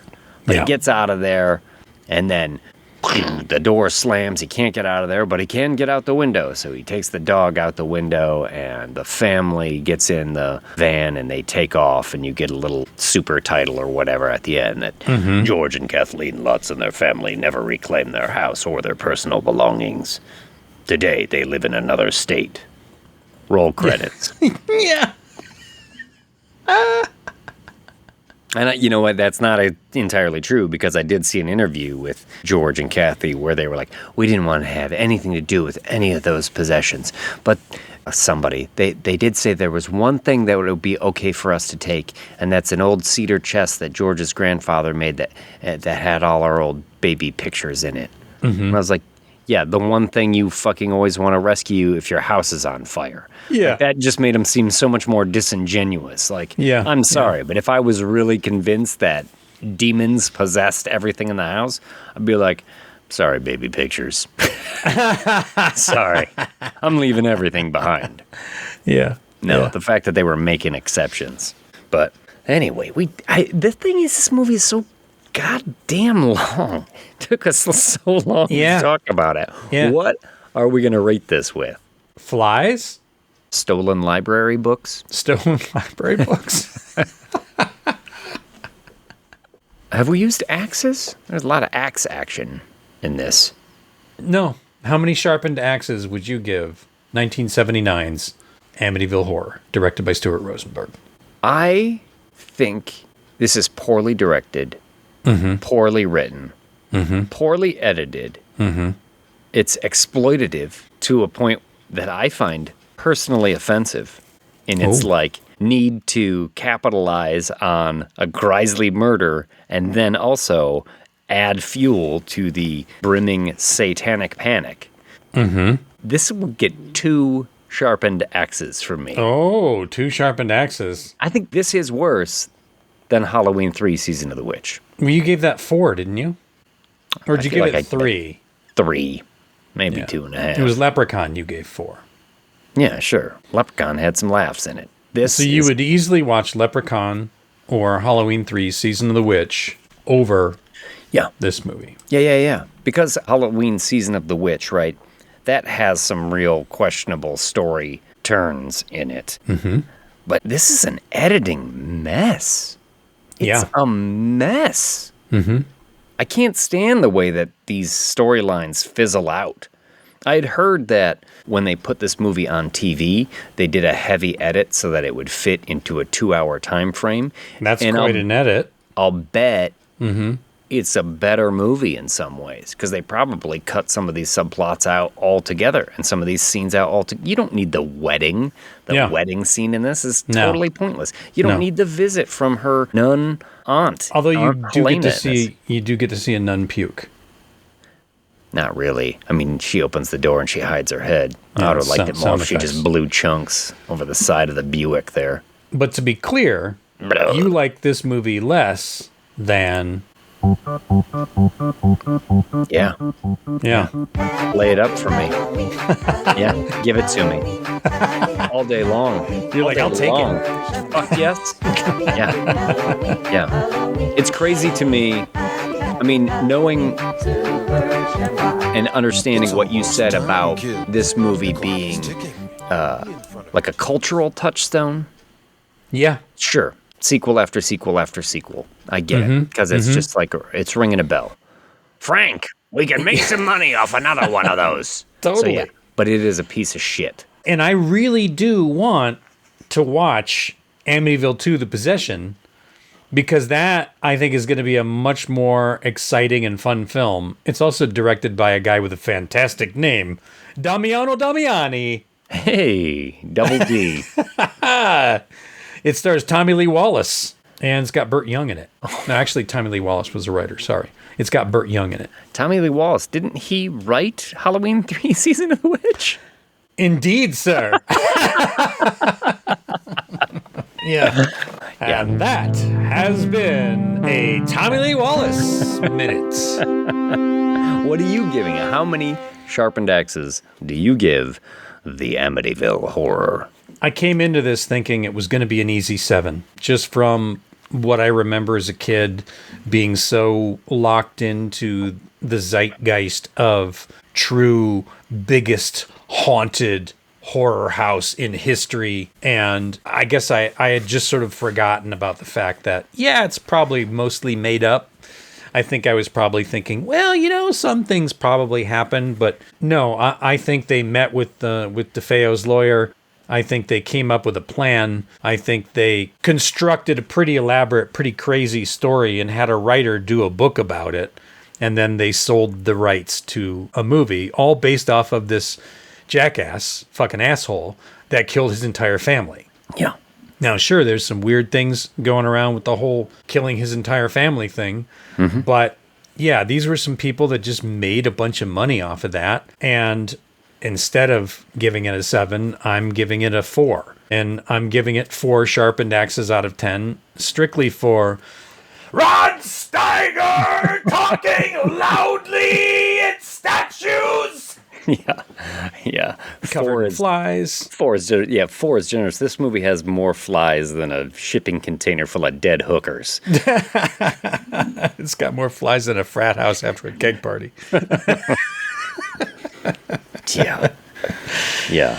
So sadly, it bums me out to say that I'm harpooning I almost said Amityville, the Amityville horror in the end. Yeah. Scamityville. Oh, there you go. I think this is one of those rare ones where it's a classic. I mean, it is a classic. Sure. That's undeniable. It has a certain place in the horror zeitgeist or whatever.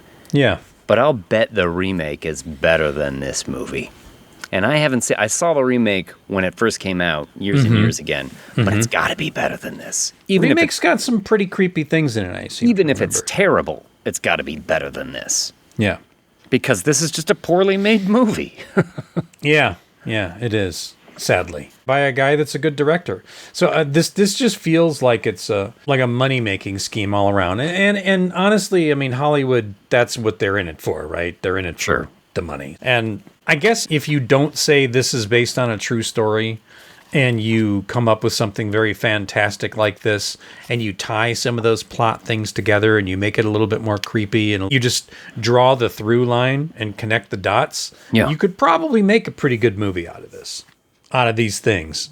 All right. Shall we go take a break? Yeah, let's head to the lobby, take a break, and then we will come back and talk about Don't Listen. We can finally shut Theo up and talk about Don't Listen. Yes. We can make our Discord patrons happy. Because that's what we do. We make our Discord patrons happy. When we get back, we're going to tell you how to join the Discord right after this.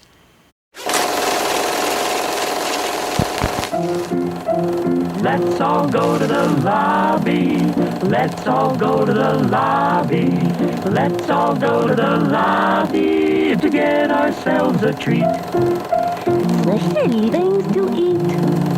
The popcorn can't be beat. The sparkling drinks are just dandy. The chocolate bars and the candy stores. Let's all go to the lobby to get ourselves a treat. Let's all go to the lobby to get ourselves a treat.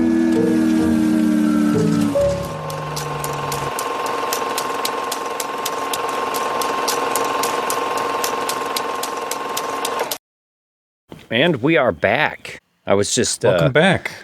just in the lobby brushing up on my Minopalooza trivia. Oh, what did you learn? Yeah. You know, Minopalooza's half-sister is Soleil Moon Frye, Punky Brewster. Seriously? Yeah.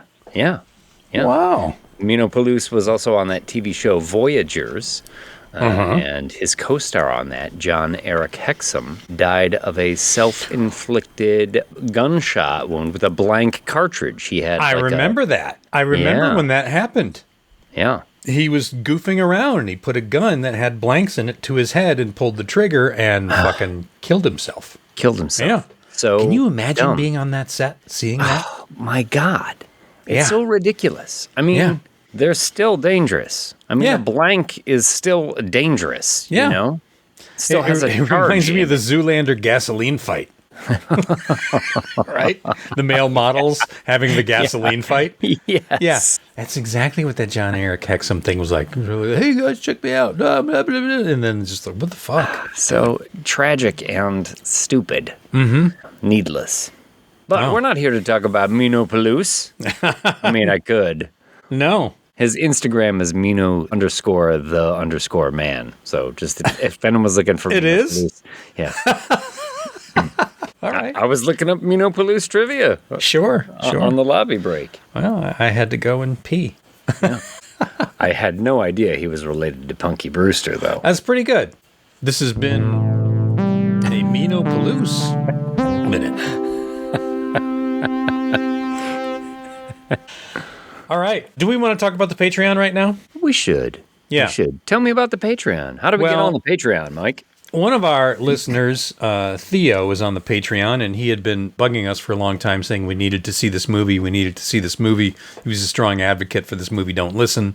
He wanted us to review it, and we're like, well... He's on the Discord, right? Yeah, but he's from the Patreon. Okay. Because that's how you get into the Discord, is through the Patreon. True enough. You can come in as a free subscriber and you'll still get access to the Discord. You just won't get to see all of the rooms. Or you can come in as a $2 or a $4 subscriber, where you do get to see all of the rooms and you do get to hang in for things like the watch along. I mean, tomorrow, it will have already happened by the time people listen to this, but tomorrow we're doing a watch along for Escape from New York. And that is strictly a Patreon thing. That's not something you guys are going to hear publicly. We're going to watch the movie together, and we're going to make comments throughout the movie, and then we're going to give a mini review afterwards. I'm excited. Yeah, I am too. I have not seen that movie in quite a while. Oh, nice, nice. And Well, I'm saving it. we're doing a whole thing with the Patreon and with the Discord people where we put up 15 movies that came out in 1981. We're calling this the Summer of 81. Summer of 81. Yeah, so everyone voted on what they wanted to watch in the Discord, and number 1 was Escape from New York. So that's going to be our first movie. And number 2, I think at this moment, is Scanners. Yeah, looks like Scanners is going to be number 2, and I know that Road Warrior is tied in there. So is Heavy Metal Slayer. and Dragon Slayer. All those movies are kind of almost tied. So we don't know what the 4th movie is going to be this summer that we're going to watch together. But anyway, that's a fun thing that you get through being a Patreon supporter. And you can find us at the whole damn thing at patreon.com. There's also a link in the show notes. What about our Instagram? We're the Whole Damn Thing 13 on Instagram, so please follow us on that. And we're always posting trailers from the movies we talk about, funny little memes. I think, did our music video go on Instagram just the other day? Our Misfits style music video for Monkey Shines has been getting some comments and got a lot of likes. And that again, that was a Patreon supporter that heard something we said on a show, decided to write lyrics. It was art. He also designed one of our T-shirts, the two-headed thing T-shirt, which you can get at Redbubble. But anyway, I digress. Lots of good stuff going on. We got a great community. We got a great family. We're building it. People are joining, and everyone's sticking around, having a good time, and everyone's being cool. Yeah, it is a great community. And like we mentioned before, we saw some people from that community at the Friday the 13th event. We did. That we helped out with for the Crystal Lake Park District. It's so rare to find on the internet a community of people who are all being cool and respectful with each other. Exactly. And sharing the things that they like, not just about horror movies, but a lot of other topics are starting to pop up now. And it's cool to just hang out there and a lot of things to make you laugh and brighten your day. And you don't always get that from the internet. Sometimes it's just a vile cesspool that makes you fucking weep for humanity. But not our Discord channel. So not our Discord, join the Patreon and join the community. We'd love to have you. Quick little reminder, we are running a contest right now. Send us a screenshot, a review that you've done on Apple or Podbean or Spotify or wherever the hell you're listening to the show. And you be put into a drawing for a free t-shirt.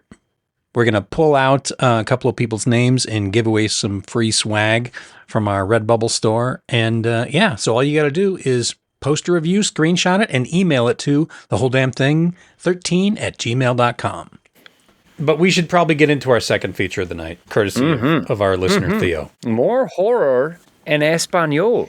Sí. Of course, we did Rec, or REC, or Record, whatever you want to call it, a few episodes back.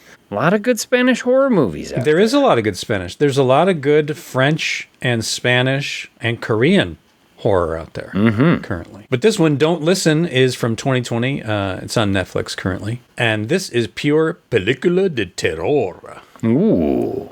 I'm not going to do this all in Spanish because Mom told me that sucked last time. She just flat out was like, yeah, nope, wasn't good. I said, it was funny though, right? And she said, well...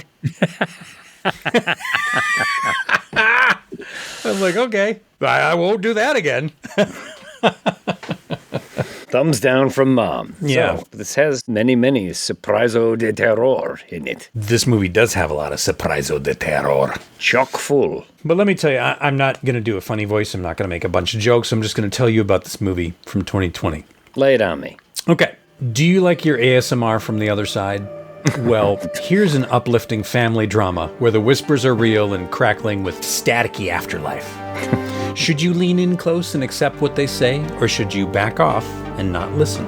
Warning, this movie might make you turn up the volume, but it'll also make you cover your ears as the shrill tones scratch nails across the chalkboard of your brain. The Spanish are known for crafting dark, bleak horror movies that involve children, with such laugh riots as Who Can Kill a Child?, The Orphanage, Mama, and Veronica. Don't Listen is no exception. Oh, I love The Orphanage. I love that movie. So creepy. This is a sweet little film about a family that purchased a fixer-upper to renovate it. Sound familiar? Yeah. What they find in this old house isn't as fun as they'd want it to be. Sure, it's got a spacious pool, a creepy tree, and more Spanish fly than a Diddy freak off. Oh, boom. hey. I tell you what, I nearly broke my leg trying to get to that joke first because I knew that you'd mentioned something about it, and there had to be some Spanish fly Diddy so much Spanish fly. Like a Bill Cosby routine turned up to 11. Exactly. But this movie is definitely not what you want. I'm not saying there's anything wrong with this movie. I'm just saying this is not funny. This is directed by Angel Gomez Hernandez and starring Belen Rueda and Rodolfo Sancho. Don't Listen is a masterclass in building tension and dread. You'll definitely conjure this one into the Warrens' basement and file it under non-terminal repeating phantasm or class 5 full roaming vapor. I'm making a lot of terrible jokes, but this movie is serious. I almost experienced total protonic reversal there. Exactly. But tell me about the Twinkie. Well, to be real, this movie is dark like a blueberry stain on a black sweatshirt, or Danzig's first solo album, or the black and white version of The Mist, or an alcoholic clown's soul after a humiliating child's birthday party. Jesus. I don't really know where that one came from. It was oddly specific. Yeah. Basically, this movie is just bleak. Is it a good bleak or a bad bleak? That's an answer only you can hear if you don't listen. James, what did you think of Theo's suggestion of Don't Listen? Well, thanks, Theo. First off, I think this is a solid horror movie. I agree. think that it is great, but it's well made. I don't really find tremendous fault with it. I don't think there's anything particularly new about this movie. It's a story that has been told before. Sure. But I think Angel Gomez Hernandez does a good job telling the story. Oh, absolutely. So it doesn't bother me that it's not necessarily new. Like, I'm not going to sit here and bemoan it like, oh, it's derivative and we've seen this story before and why would they make this movie? And no, I think it's actually really well crafted. It is well crafted. Really well made. The acting is all good. It's all really solid across the board. Yeah. You know what was an interesting thing about this movie is you and I watched it together. The first time we've ever sat down and watched a movie together that we were going to review. And we just kept looking over at each other like, can we say anything? Can I make a joke now? Yes, I did. Because we didn't necessarily want to spoil what we say on the show. Absolutely. So we were holding it all back. But here's the thing about this movie is that as well made as I think it is, and it does a good job telling the story, there's nothing in this movie that particularly stuck with me. Like I found when I watched it a second time, it was almost like I had forgotten the scares and the moments from the movie already. There's a lot of tension. I think he actually handles the tension really well. Yes. There are a ton of jump scares in this movie, but they don't bother me like they have in some of the other movies we've reviewed where they just turn the corner and something's jumping out. It's got a lot of like, This has a lot of tension before the thing jumps out at you. And Sure. I kind of appreciate the build that he's given. Absolutely. I do think this movie is a masterclass in tension. Yeah. And dread. And it's beautiful, like the cinematography and the filters or whatever they're using. Yeah, it's well made. It's a well-made story that we've seen before. I think it's solid. If you're a horror fan, I would definitely recommend seeing this one. Totally. I think it's enjoyable. But at the end, like I said, nothing in it really stayed with me or has stuck with me. Yeah. It's just a good genre picture. It is. It is. And like we said, this movie is 5 years old, so we broke our rule of doing something that's a little bit newer with something that's older. Although we went pretty far back. We went back to 79 and then chose this one from 2020. But I wish there was a sequel, and there isn't one yet. Yes, I would second that. I could get into these stories again, and this director making another one of these. Absolutely. 100%. Because he's obviously very skilled. I don't know what he's made after this. He's got a few things under his belt. Like there's something called The Weeping Man, which was a short that he did after this. He seems to have done more shorts and TV miniseries stuff in Spain. Yeah, that was my I think this guy should be working more. A number of short films before he made this one. But it's but he made a number after as well. Like The Silent Weeping is one he did before, and The Weeping Man is one he did after. He's really sad, this man he's making movies about. But yeah, lots of tension, solid performances, well made. The scares are plentiful in this movie. Yeah, absolutely. Really keeps it going. A couple of twists in there. Some good twists, yeah. Some stuff I did not see coming, which is good because generally I can smell an ending from a mile away. Yeah. And I did not see it 100% coming. No. And I like the paranormal people that they bring in, the father-daughter team. That was pretty cool.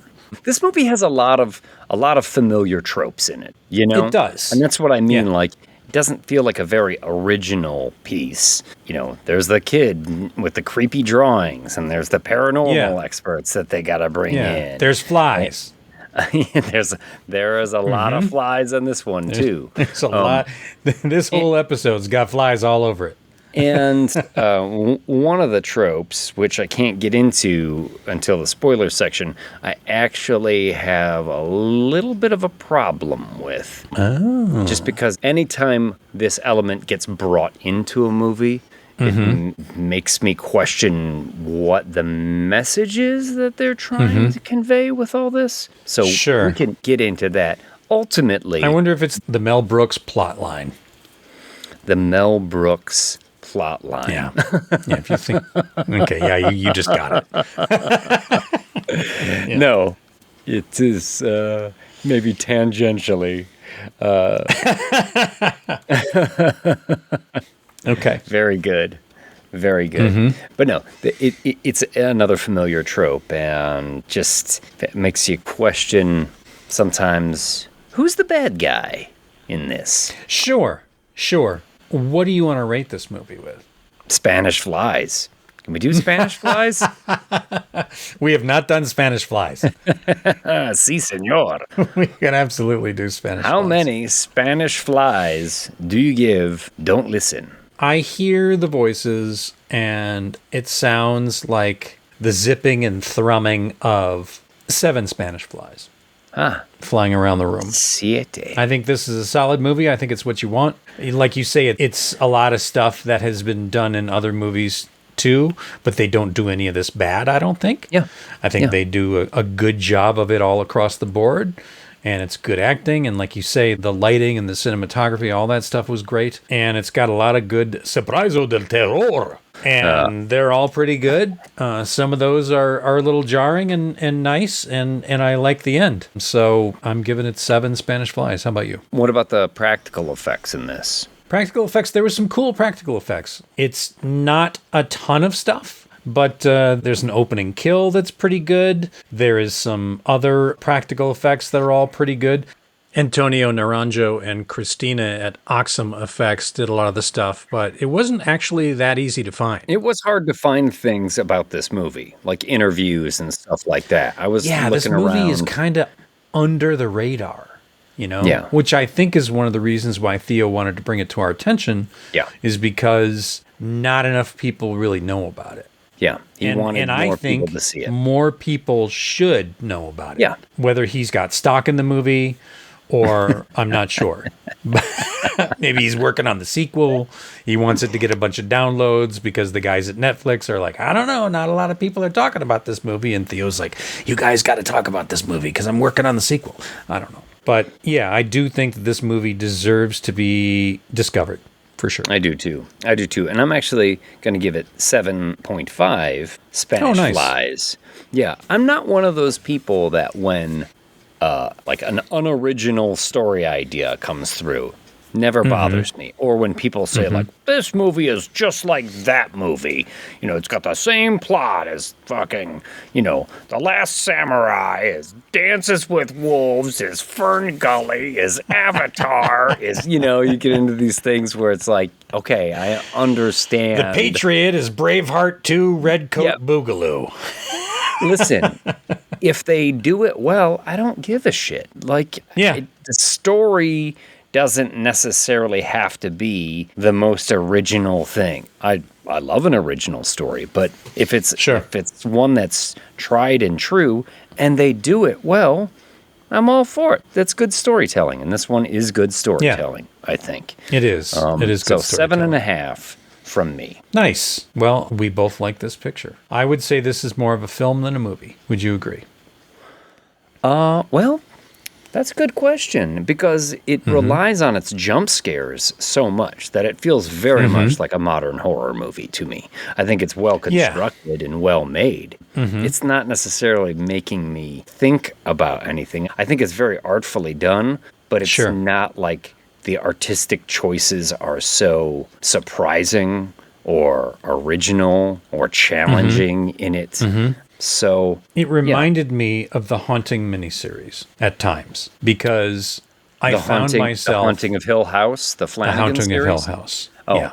I found myself on the second watch through, staring in the background, watching for things to move. Yeah. And catching some things, and be like, "Ooh, that's cool." Yeah. Like that to me is a fun scavenger hunt. Yes. To do with the movie. Yes. Without spoilers, we can say there is a lot of that going on in this movie. Yeah. In the background, figures in the background. And this, to me, he handles it better in this movie than, say, when we were talking about Long Legs, where you think there's someone back there, but you can't really tell. And then I would read later, like, oh, yeah, there's someone standing back there. But you don't but it's really so hard see to them. see. Sure. This one still manages to be somewhat subtle about it. But you see, the silhouette of the person as the camera You passes see that by. shadow suddenly move. Yeah. You There is a see lot the of that. Ted Danson cardboard cutout in the window of the person that killed themselves in 3 Men and a Baby. Yeah. Yeah. Didn't George and Kathy Lutz start that story? Or was that... They did. Yeah. That was 3 Men and an Amityville Baby. Yes. Yeah. Well, should we head to the lobby? Yeah. We'll come back and tell everybody who the killer is.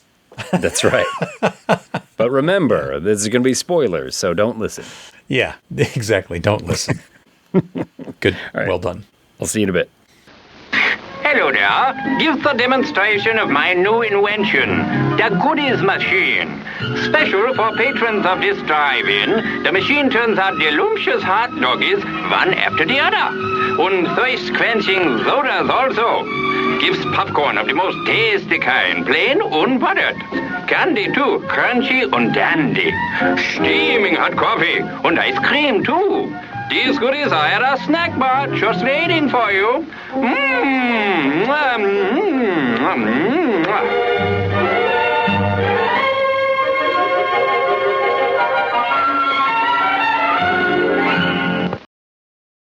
All right. And yes, we are back. We are talking about the bleak, dark Spanish horror film.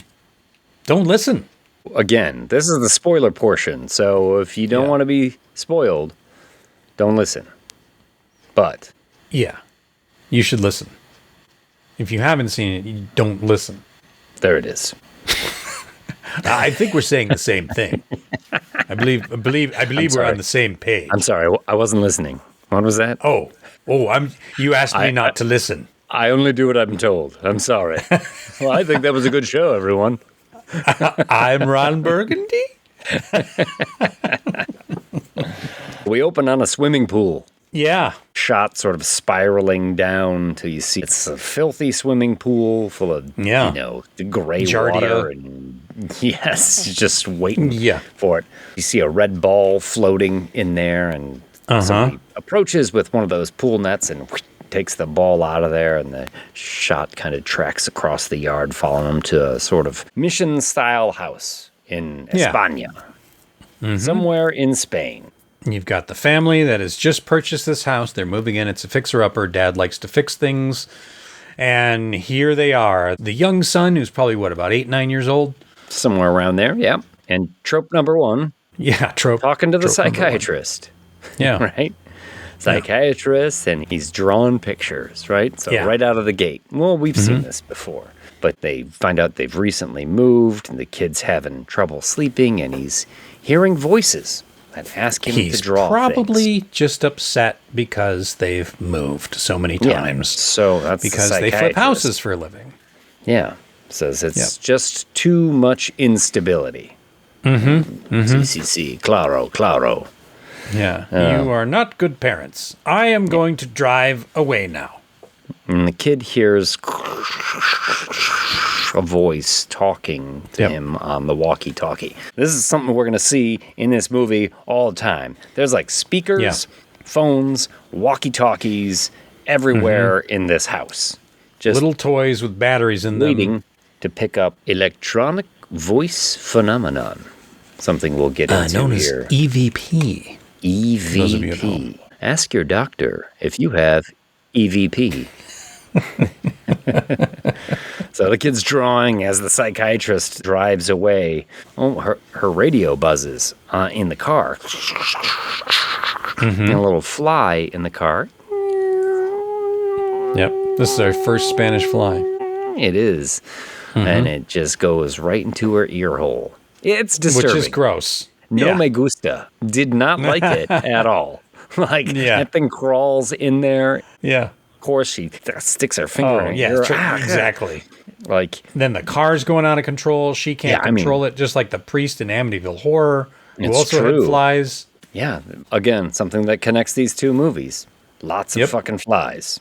But yeah, her eyes get all like bloody. It's like the blood starts to fill up the white part. That was pretty cool. That was pretty cool when her eyes got all bloody like that. I like that a lot. Tighten on the wheel. Foot presses on the gas pedal. And the car just driving through a heavily wooded area, and it goes off the road. And this is flashing back to the kid drawing furiously, and back to the car, and the kid drawing, you know, scratching like a brown crayon on a piece of paper. And then the car just smashes into a tree. Yep. With a branch piercing her face and going through the car seat. Yeah. Good little makeup with her just sort of leaning into it with her face turned to the side and kind of all splayed open and fucked up. It's those kind of makeups that are really successful when you've got some kind of heavy trauma on the face and you're leaning like something that's real into it. You know, Tom Savini made that so popular with like the cutaway machete that fits into the head that bleeds, or the axe that fits into the head that bleeds. This is a tree branch going right into her face and opening up all that into something pretty nasty. Good. It's good. It's a good little makeup effect. Pretty grisly. The branches pierce through the windshield. Grisly, he says. And her face all the way back. And then they cut back to the kid's drawing, which you see is the drawing of a tree branch dripping with blood. And then from out of her ear, the Spanish fly. So, motherfucker. Titles. Voices. CCC. And then right away, the father notices this moldy, fly-infested crack under the stairs. Ew. It's so gross.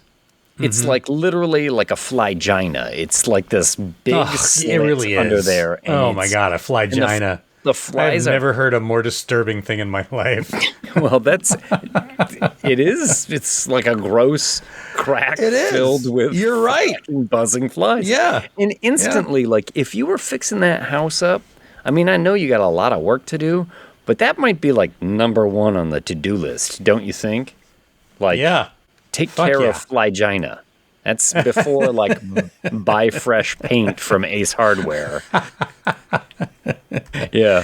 Before I Seal up flygina. Yeah, I need sheets of visqueen to hang from the ceiling. Like, no. Take care of that thing. Because there's a lot of plastic sheeting in this movie, too.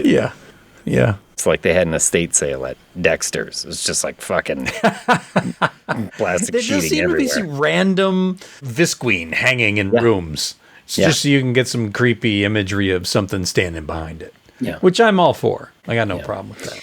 Pretty soon the kid is sitting in the bath, taking a bath, and there's a speaker hanging from the shower. Like every room has to have some sort of speaker in it. And you don't really hear the voices too much, do you? No, they are tough to make out. I mean, I'm glad this movie was subtitled, but there were even times when it didn't bother to put up the subtitles of what they were saying. Yeah. And he's listening to it, and the mom comes in to help him with his bath. Oh, you haven't rinsed off yet? And he says, like, does Dad really hate me? What? Why would you say that? And he's like, I heard it. I heard it over the speaker. Like, no, you must have heard that wrong. And we'll cut to her going into the bedroom. Did you say something to the kid? And he's like, what? He's like, no, huh? Of course not. Of course not. He's watching an interview on TV with a parapsychologist. It's trope number 2.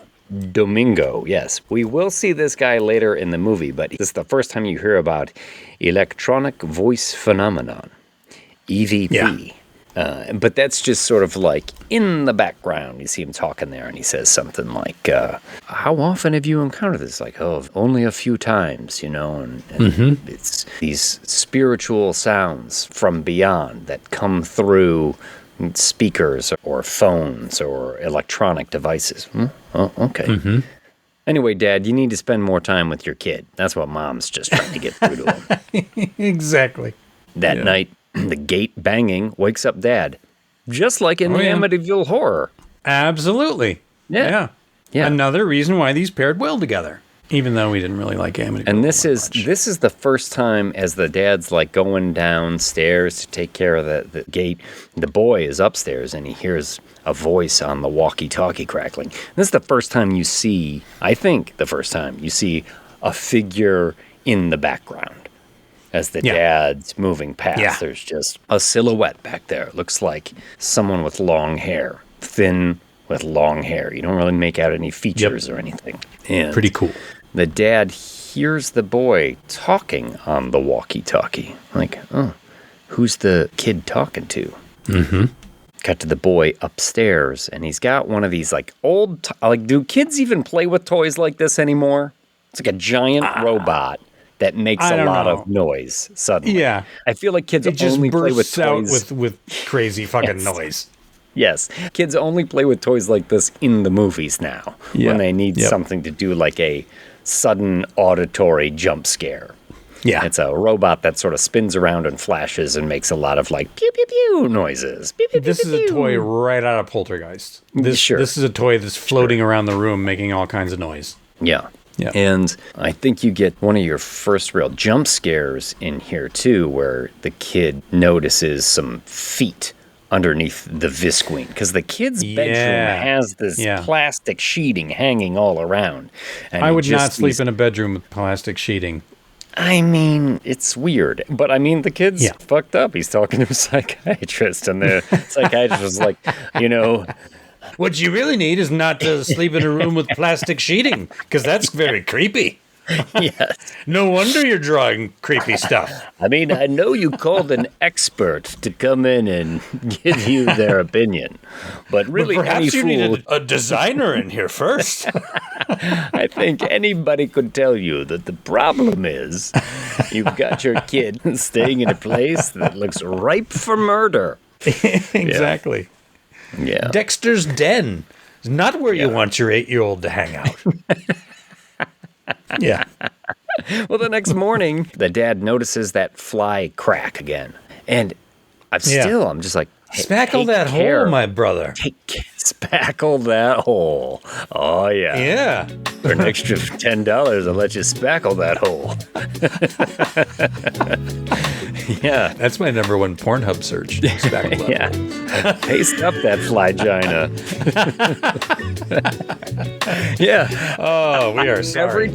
Every time I see that thing, I'm like, take care of it. It is a sentiment I will echo throughout this entire movie because they never take care of it. It's just brimming with fucking infestation. Take care of your flygina, man. Just take care of that crack. That infested crack. But yeah, the kid has been brought home from school for misbehaving, and they're like, well, you're going to have to see the doctor again. He's like, the doctor is dead. What are you talking about, kid? I mean, she crashed, I didn't think that far from their house, but they hadn't known. Sure enough, guess what? She's had her face punctured with a giant branch. Oop. Sorry, lady. Yeah. But I think we get a couple of more examples of like talking on the walkie-talkie and some mysterious like, oh, where are these voices coming from? But in the middle of the night at 3:15, which is kind of that has to be a deliberate nod to the Amityville horror. Absolutely. Dad hears that gate clanging again. And he gets up to close the gate. And, oh, shit, the front door is open. What's that about? Again, another figure in the background. Not jumping out, just adding to the creeps in this. And he gets a shotgun. Mom is up. She goes to Eric's room, the little boy's room. He's gone. And that's when Dad notices the Pajamatyville horror. Because there's a little pajama top on the steps outside. That's coming soon. Eric! He runs to the pool. And sure enough, there floating in the pool is the little boy. Yeah. A spirit watches from the window as Dad jumps in there to pull him out. Eric! So yeah, not far into this movie, dead kid. I wasn't expecting that. I really wasn't expecting that. Me neither. It's a bold move. Yeah. It is a bold move. That you're right though. That is in España. Yes, bleak. Yeah. Cut to the gravesite. Dirt, angels, grief. Oh, Mom is leaving. She can't stay in this house. Dad's like, our entire savings is sunk into this house. I've got to stay. I've got to keep fixing this place up. She's like, all right, well, I'm out of here. So that night, Dad's watching old videos of the kid. And, I mean, the jump scares in this movie are so plentiful that I kind of lose track of what happens when. I just know that in my notes, I've got like jump scare, jump scare, jump scare, jump scare. Yeah. Yeah. But as much as I have harped on it in the past as how some movies overuse it, I really felt they dealt with these well. They always build the tension before they release it. I feel like this director does a really good job at earning them when they come along. So are they overused?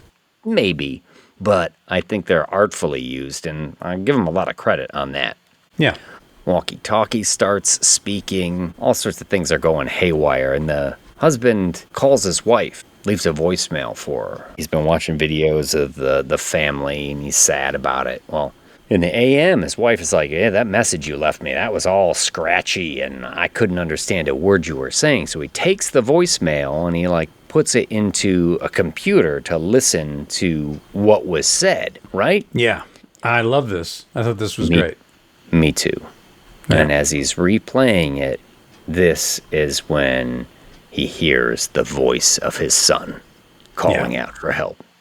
I love reveals in movies where they do this, where they take something that you have seen before or heard before, and they play it back, and there's like a chilling little detail you didn't notice. Yeah. And I love that. It's cool. It's always a fun moment. But he decides when he looks at the waveform of it on the computer, because there's a sound, but it doesn't have a waveform, that this is an EVP. And so he's going to go talk to Herman Domingo, the scientist that we saw on the TV earlier there. There's a book signing that day. He stands in line. He's like, yes, I am Herman Domingo, EVP specialist. And Danny is the name of the father. Asks him for help. You gotta help me. My boy has just died. I have a recording of his voice. There's no waveform. I think it's an EVP. And the guy's like, well, this is not really how it's done. You gotta help me. He's like, listen, I've written 10 books on electronic voice phenomenon. And that was when I was like, 10 books? Yeah. You wrote 10 fucking books? Because earlier in the movie, he's having the interview with the reporter, and he's like, well, how many times have you actually heard phenomena? He's like, oh, very few. Yeah, once or twice. Yeah, one or twice. And it's like, well, what did you fill those fucking books with? 10 books is a lot, you know? Yeah. 3 of the books are on fashion. Then one time I played the Waffle House jukebox, and he told me to kill my parents. There's the other time I pushed the button on the garage door opener, and I shat my pants. There's the entire book about that. Yes.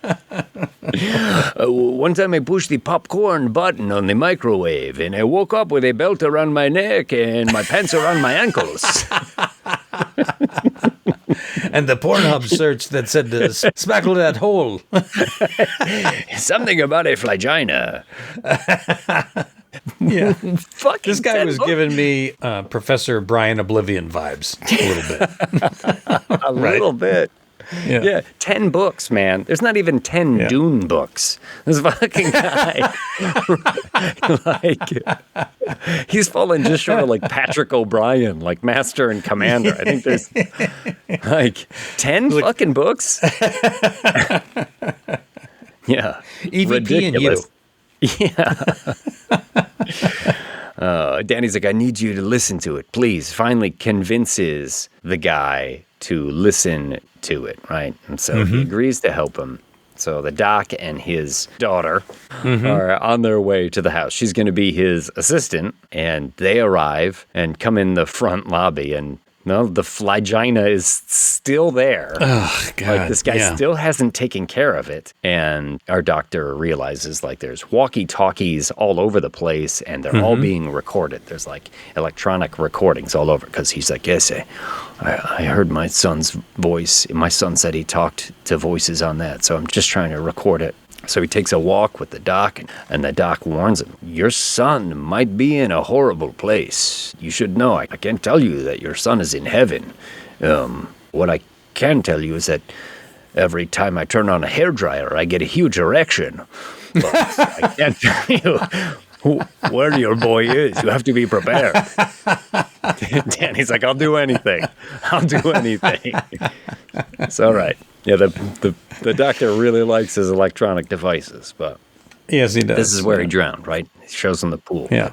He knew how to swim, so something must have happened. You got to help me, Doc. Yeah. And the daughter is in the house, like, hooking up cameras with infrared lenses, and she's going all ghost hunters on this stuff, right? Yep. Listening devices, the microphones with the cones around them, and And I think getting, she's like, already the- starting to see stuff at this point, right? Yeah, Isn't this I where, mean, like, she's talking to the father and saying she's getting interference because what's his name is too close to the room and he's chatting and he's like, he's nowhere near the room. I'm looking at him. He's outside right now. Yeah, And he's not she's doing like, "What?" anything. And she flicks off the infrared, and there's no one there. And she flicks it on, and there's a figure there. And I did, I mean... Notice that it was a different camera angle and it annoyed you? Well, I was 'Cause going it to did say... me. I wasn't sure that a ghost gave off a heat signature. But don't But they kind whatever. of explain it? Don't they say something like, that's odd at one point? I think they do kind of explain it. And I wrote in there, like, new rules. I was just like, okay, you've decided that this is going to work for the movie. Yeah. And I was like, This fine. particular ghost gives off that's fine. heat signature. Yeah. Yeah. So the doc and the daughter are going to stay in the house. Obviously, they've seen some spectral forces, and the dad wakes up in the middle of the night, and he's walking through the house, and he sees the apparition of his dead wife. Yeah. Right? We've seen her briefly in the movie because his last book is dedicated to her, so we saw her picture. I think he probably had Book a number conversation 10. with his daughter. Yes, book number 10. Yes. Where he talks about when his wife started up the Roomba and I had to call the doctor because my erection lasted for more than 4 hours. But yeah, Do we're you like have halfway- EVP? Yes. No, but I think I want it now. How can I get this? But yeah, his dead wife is there, and I was surprised. At this point in the movie, we've been going for a while, and now the ghost, and we have seen the ghost's like hands and feet. It's kind of corpse-like, and we've seen it in the background. It's a bit desiccated looking, but now this looks like a loved one. It looks like a character's loved one. So I did think we were kind of changing the rules up a little bit here, but the ghost is appealing to the doctor. Hey, it's been such a long time since we've been together. And the ghost starts cutting his arm with a knife. Like, you gotta join me. And he's enraptured by seeing his dead wife and sort of charmed by her. And the daughter comes into the kitchen and she wakes him up, snaps him out of his reverie because he's actually just sawn into his own arm with a knife. Yeah, which is pretty good. So obviously, this ghost has some pull on behavior. We've seen it take over the psychiatrist who crashed her car and just snap out of it, Dad. Cut to Mom, who left a while ago, because she can't stay in the house. She's sleeping and she's woke by the phone. And it's a little boy. Yeah. Talking Didn't to it her. say the caller was unknown or outsider? Desconocido is what it said, which is Spanish for outsider. Yeah, that's right. Oh, I forgot all about that. That was pretty cool. Yeah. I like that. And Eric, the little boy, says on the phone, a man that Dad has brought over wants to hurt me. I'm hiding under the bed. Yeah, this was good. Yeah, it is good. It's also like when we were talking about Amityville, the range of the ghost gives me a little pause. Sure. You know, like I was it's not- thinking that too when you brought up the ghost range. I was thinking, yeah, the fly in the car all the way down the street, mile away or whatever. Sure, yeah. Yeah. But at least that woman had just been at the house, so I could almost give it a pass, like maybe the fly landed on her or was in her car when she left. But Mom is staying like who knows where. Like she's pretty far away. She gets this phone call. They reach out and touch her. Well, she's coming back. The next morning, they wake up to one of the most kind of weird and disturbing sights of this whole movie. Sure. I mean, you could say you can't swing a dead cat without seeing a ghost in this movie. But then they wake up to a tree with like 9 dead cats hanging from it. Yeah. It's weird. It's pretty disturbing for sure. Yeah. All practical effects, just a bunch of, cat stuffies. Different colors, different shades, different stripes, not stripes, black, white, calico, tabby, whatever. They're Maine Coon. They're all represented here. Yeah. Just all hanging by the neck, which is pretty disturbing because someone had to do that. I don't see the ghost putting rope around cats and capturing cats. And so I'm not exactly sure how this came about. It could be because obviously a lot of people are being possessed by the ghost with the flies in the ears. So it could be that everyone in the middle of the night just went out and grabbed 2 or 3 cats and strangled them and hung them up in the tree and then went back to bed. Let me ask you something. That's a pretty creepy thought. That is a creepy thought, but I've got maybe a creepier one. Let me ask you, because the cats hung themselves. When we talked about monkey shines. You're like, that's totally a dead bird. That's a real dead parakeet. You're like, you want a dead bird? I can get you 10 by Wednesday. Okay. Yes, there's places you can go where there's dead animals. Mm-hmm. So when it comes to an effect like this, where they're like, we've got to make 9 dead cats. Sure. Could you just order 9 dead cats? And would that be cheaper than actually expending the resources to create? I probably could order some dead cats, but I will tell you, the makeup effects were handled in this movie mostly by 2 people. Christina Aseno, or Asenjo? I'm not sure how to pronounce it. It's Asenjo. And this other guy by the name of Antonio Naranjo. And they worked for a company, or are a company, called Oxum Effects, OXUMFX. It's going to be in the notes below. You can go check on their stuff. They do have images of the dead cats hanging in the tree, so they would not have put that on Instagram if they got real dead cats. So they made some dead cats for this movie. That's obvious. Okay. Also, I looked at it and I thought all these cats are in exactly the same position. So it's all from the same mold. It's just different colored fur, different paint jobs.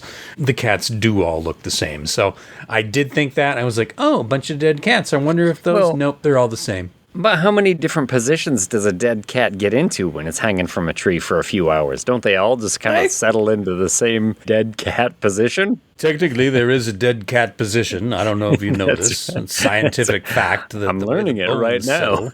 Yes, the way the bones settle is as the weight of the body pulls down, the vertebrae stretches out, and the feet dangle at a certain angle. I know all about feline rigor mortis. Yes. These are all the same. These are all taken from the same mold. You could see the way the head was and everything. Yeah. So I immediately thought, yeah, it's a pretty good cat. Because animals are the toughest thing to recreate. And it's mostly because of the hair. Really? Yeah, you do crappy hair, and it'll just look like shit. But you get the hair right, it looks golden. You just need the forms under the hair and a decent head with the eyes and the nose and the mouth and the palate. But yeah, these were all fake cats. So that I felt pretty good about. No, they didn't just kill a bunch of cats. Hey, one in Spain. Yeah, just kill the cats. Like a day. So yeah, Dad's burying all the dead cats when Mom arrives. What are you doing here? I heard Eric's voice. I don't even know if she says that, but that's why she's there, to go upstairs and check out under the bed. So nobody says anything though. I mean, he's literally got a pit full of dead cats that he's throwing dirt over, and she just kind of looks down and looks at him, and then there's like nothing said. Yeah. I'm like, hold on, let me explain.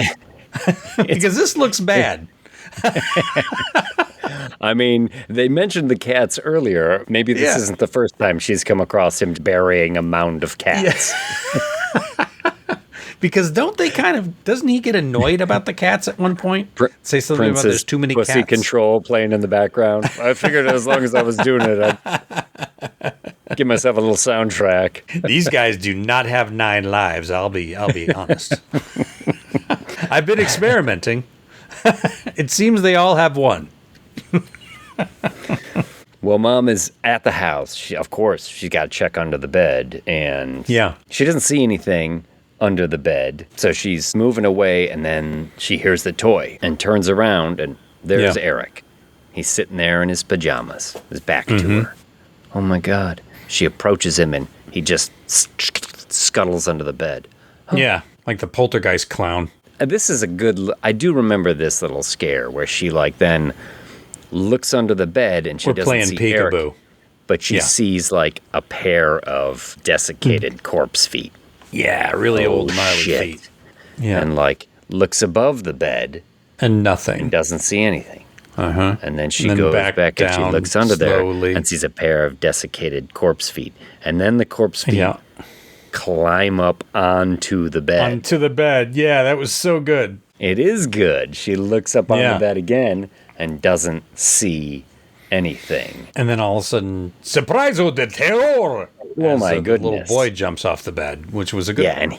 And he runs past her, and she's almost kind of crab walking back in fright, and she backs up into the legs of this entity that's wearing a white dirty shift and has these gray corpse legs and eyes wide, and then a hand comes from the other side, covers her mouth, covers her scream. Yeah, it was good. It was a good creepy moment for sure. It is. And then we're cutting to post-cat death, everyone downstairs, and they're chatting.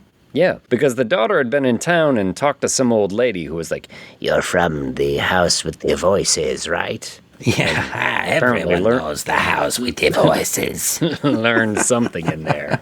Yeah. And the doc has stolen a library book of his own, I guess, and he's like, "Oh, look at this picture of dead cats hanging from a tree.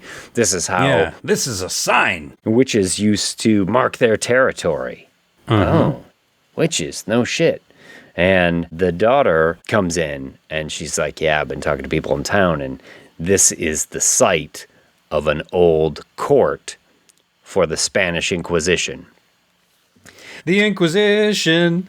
Let's begin. The Inquisition. Look out, sin. We have a mission to convert the Jews. Jews. The thing is, we're dealing with witches, and I should have expected the Spanish Inquisition. But no one expects the Spanish Inquisition. No one expects the Spanish Inquisition. Yeah. Here we go, the Inquisition. Don't you know? What a show.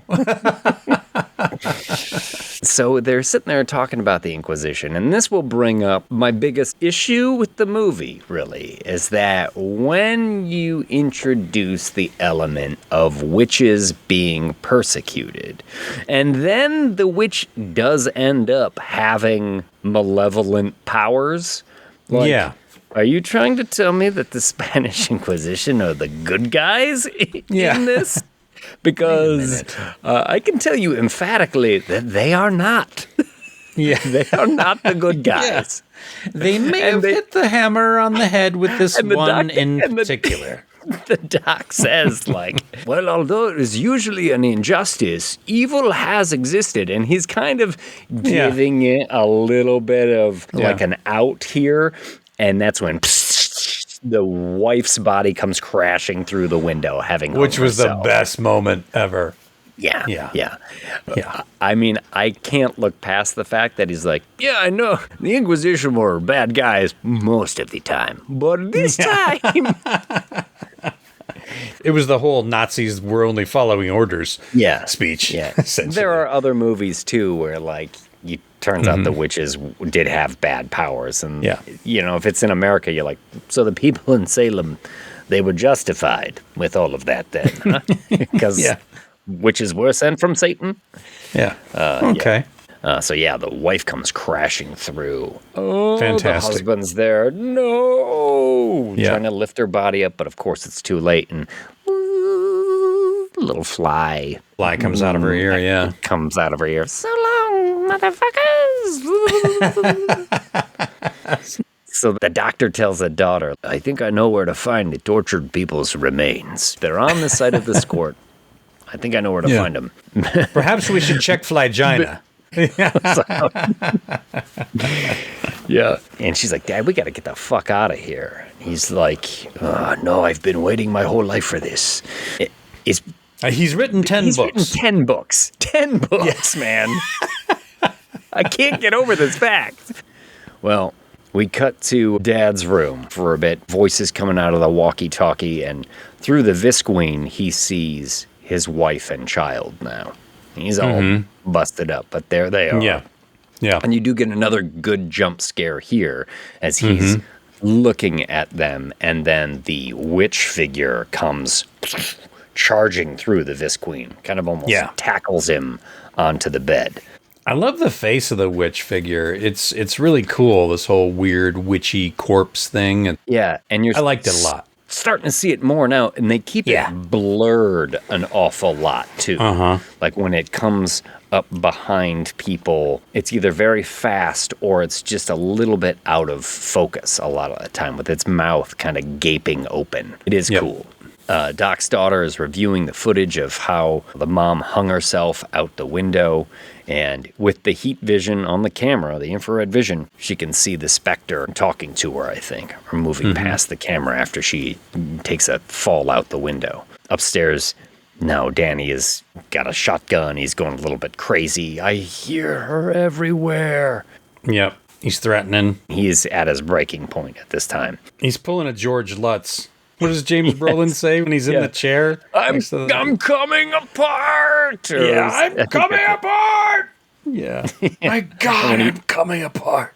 He rolls up the rug. Why does he roll up the rug in the Amityville horror?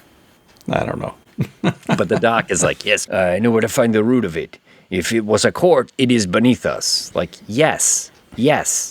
The flygina. It's been behind the flygina this whole time. The entire time. Be more Come on. obvious that the flygina is the source of the corruption. And again, you would have fixed this day one. You would have shot some raid in there. You would have spackled that hole. Fuck yes. Yeah, I mean, it's going to take more than a little spackle on that thing. You're going to have to tear, part of the roof off. I tell you what, baby, I'm going to shoot some raid in there, and I'm going to spackle that hole. I'm going to cover right over that hole. Just seal it right up. Yeah, that's what I'm talking about. You're going to let me too.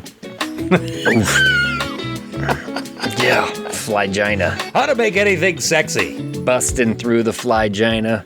And they descend into a secret lower level of the house, which looks a little bit like the torture museum in Chicago. There's a medieval torture museum in Chicago, which is pretty cool, honestly. Yeah. But there's all sorts of cages, like, weird with skeletons, and that's where they find the sort of skeletal corpse in a. Is it gibbet or gibbet? You know, the cage hanging from the ceiling. Is that? I'm a gibbet? not sure. Anyway, they see it in there. Gibbet. And you get I really like the cut of your gibbet. Ha-ha. And the Inquisition has ripped out her tongue. And get a little flashback of like, back in the day, this is how we did it. And they stick this horrible medieval torture device and they rip out her tongue, giving you a little bit of reason why this ghost has a big gaping mouth on it. Let's face it, you can't torque him out of anything. Yes. Hey, Torquemada, what do you say? I just got back from the Order de Fe. Order de Fe? What's an Order de Fe? It's what you oughta not do, what you do anyway.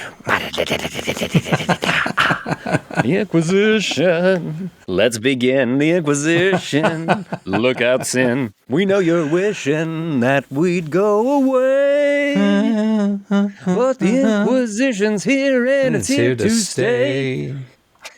Yeah. Nice. Yeah. We did bust that one out when we watched this together because, like, I can't not fucking bust into the Inquisition from the history of the world. Absolutely. For those of you who don't know what the fuck we're doing. Yes. It is a song and dance number from the Spanish Inquisition section of Mel Brooks' History of the World. Part 1. Yes. Yeah. Which the sequel is on Hulu. Funny movie. It is funny. But after they find that corpse, the doctor's like, this is it. We got to burn this. Yeah. Well, okay. Dad's in the garage getting gas cans forever. This particular task takes him forever in this movie, and I don't understand why. It does. It takes like 20 minutes for him to go outside, get a can of gas, come back. Yeah. The doc's daughter is upstairs, and she sees Mom. She's like, oh, baby, I never got to say goodbye to you. Come to me. Yep. Come to me, my sweet daughter. And the daughter is like, you're not my mom. She's maybe the one person that's able to see through this shit. But that doesn't really matter. The ghost starts to sort of harry her from all directions. Jump scare, surpriso de terror. Yes, yes. The daughter's got a box cutter in her hand, but you see like the feet of the ghost sort of floating closer and closer. Another trope, but I love it every time I see it. Over her shoulder. Dad is still in the garage trying to find these gas cans. A little ball rolls in. It's the red ball he fetched out of the pool. The old red ball trope. At this point, this ghost is everywhere in this house. Yeah. It is just appearing to everyone all the time. It is. Yeah. And now the ghost has taken the form of the wife and son. Don't let him do it to us. He's down under the house. Don't let him do it to us. And he's breaking down and he hugs them. And then you see like he's really hugging the old ghost. The old crony witch, yeah. That reminded me of Room 237, right? Where he thinks he's making 100%. out with the hot chick, and in the mirror, it's just a crazy old crone. Oof. Yeah. Oh. Was it 237 or 234? I don't know, but somebody's going to get on us in the comments. Yeah. They're going to be like, you fucking guys don't know your shit. You don't even know. How do you know it's room 213? Yeah, stupid. Send your hate mail to the whole damn thing 13@gmail.com. We still haven't got any hate mail. I look forward to that day. But yeah, the doctor's downstairs. He's dousing everything. And then his daughter comes up behind him. Oh, possessed by the ghost. Sticks him with the box cutter. Oh, shit. He's like backing up. Oh, please, back away. Don't make me do this. And he gets a shotgun to defend himself. And she's just slowly approaching him with the box cutter. And he just smacks her in the face with the butt end of his shotgun. Bam. Puts her down. I told you not to do it, but you don't listen. Yeah. Huh? Boom. And then... Give her the old George Lutz. After he knocks her out, he shotgun blasts the corpse in the cage and it goes up in flames. And the gasoline goes up. That snaps everybody out of it. Yeah. The husband has been dousing himself with gasoline, but he wakes out of it. The daughter, suddenly, she's snapped out of it. Come on, we got to get you upstairs. I'm bleeding, but... you've been knocked out. But they escape. The doc will recover on the couch. Has a little heart-to-heart with his daughter there. Why did they just not leave the house at that point? Instead, they take time to relax, dress wounds. They hang out for a bit. Yeah. You don't just I'm get not in a sure car why. and go to the hospital. Yeah. They don't immediately pull a poltergeist where they're jumping in the car and taking off. Yeah. She's sitting down. Yes, the only correct response. Like, come on. Yeah. Absolutely. Yeah, not much happened. I just saw the ghost of my dead mother and stabbed my father with a box cutter and got hit in the face with the butt end of a shotgun, but let's see what's in the fridge. We started a fire in the basement. Let's hang out. Yes. Yeah. But they talk a little bit about another case where her dad's like, if you're not doing anything, there's an old priest friend of mine called me about... So they are trying to set up a sequel here. Sadly, which not I'm to be, at least sad hasn't happened yet. Yeah, but that's when we get the father going upstairs, and he's looking through. Finally, looking through the drawings, all the things that the kid has drawn, which show a lot of the events of the movie in them. Yeah. Suddenly, he's putting the pieces together, and he's seeing, oh, here's a drawing of the wife committing suicide. Here's a drawing of the psychiatrist hitting the tree with the bloody branch. Here's cats hanging drawing from the of the cats in the tree, yeah. And here is what is this drawing? Oh, my God, no way. And then he just slowly drops everything and wanders out to the pool. I love this ending. Yeah, I think it's going back and forth of him at the pool, and you see the drawing, and I think it even flashes back to like him sleeping and a fly crawls into his ear that night. Yep. And he gets up and grabs his son, takes him outside, drowns him in the shitty pool. Yeah. And that's, you see the drawing of that, and he is overcome with grief. And you go back to like when the kid had heard the voices saying that dad wants to hurt him, and how he told mom, and she was like, did you say you wanted to hurt him? And he's like, no, I don't know what he's talking about. It all starts to really fucking click into place. Nicely. Yeah. Really nicely. Then Dad takes the shotgun and he shoots himself in the head. Ventilates his head. Yeah. And then the movie ends with the blood streaming out in the pool like the movie opened, with the pool and the spiraling camera at the red ball. And now we've just got a red mass of blood streaming into the pool. And you're seeing the artwork that the kid did with a bunch of little bits of blood matter over the top of it, sort of slowly dissipating in the water. It was nice. It was artfully done. And then post credits, you're getting a nice little, here's an exorcism that's happening somewhere. And you know that that's the thing that the father and daughter are going to go on next. And sadly, we haven't seen that yet. Yeah. But this was good. I liked it. Loved the ending. I was shocked. Not every movie deserves a sequel. I know, it seems like every horror movie these days is angling for a sequel. Yeah. They all want that last moment where oh, he's not dead, or oh, this thing, the entity survives, or something. But I like the idea that a sequel for this would just be about them ghost hunting, doing another job. That to me is it's like dad and daughter version of the Warrens, only en español. Yeah, you'd get different cast of characters, different case. Yeah, it would be cool. It's good. Yeah. So if you have not seen this movie and you've heard us tell you everything about this movie, it's still worth watching. And it's also worth tipping your hat and doing a little curtsy to Theo for bringing it to our attention. Yeah, you're here. We broke our rules on this, but that's good to do every once in a while. And I'm glad that we did. And it was a terrific suggestion. And if you would like to make a suggestion for us, you got to get on the Discord and suggest a review. We take suggestions for pairings from the Discord all the time. Sometimes we take one from here and one from there and pair them up together. You get to the Discord by looking us up on Patreon. That's the whole damn thing at Patreon. So absolutely. This is good. Thank you for the suggestion, Theo. You got any closing comments, or are we just we feel pretty good about this and we'll just have Tyler take us out? Oh, do you know what we do need to do? What? Shout out! Shout outs! Yeah! Shout outs! Yeah! All right. New Patreon supporters. Go ahead. Start us off. Thank you so much. We couldn't do it without you. Sweet Tea, Tony Arenas. Thank you so much. Nice. Sweet Tea is also... He sent me the Frog Brothers Vampire Hunters t-shirt. So yeah. Not only a Patreon supporter, but also gives a nice gift. So thank you, Sweet Tea. Appreciate. Stephen Tochi, thank you for joining the tale at the Patreon. Thank you so much. We appreciate it. Steven, thank you. And thank you to Andrew Doran, a $4 member. Andrew, you're getting the whole damn thing. Thank you. Yeah. Andrew. You know who else is getting the whole damn thing? You know who else is getting the whole damn thing? Detective Frank McLaughlin.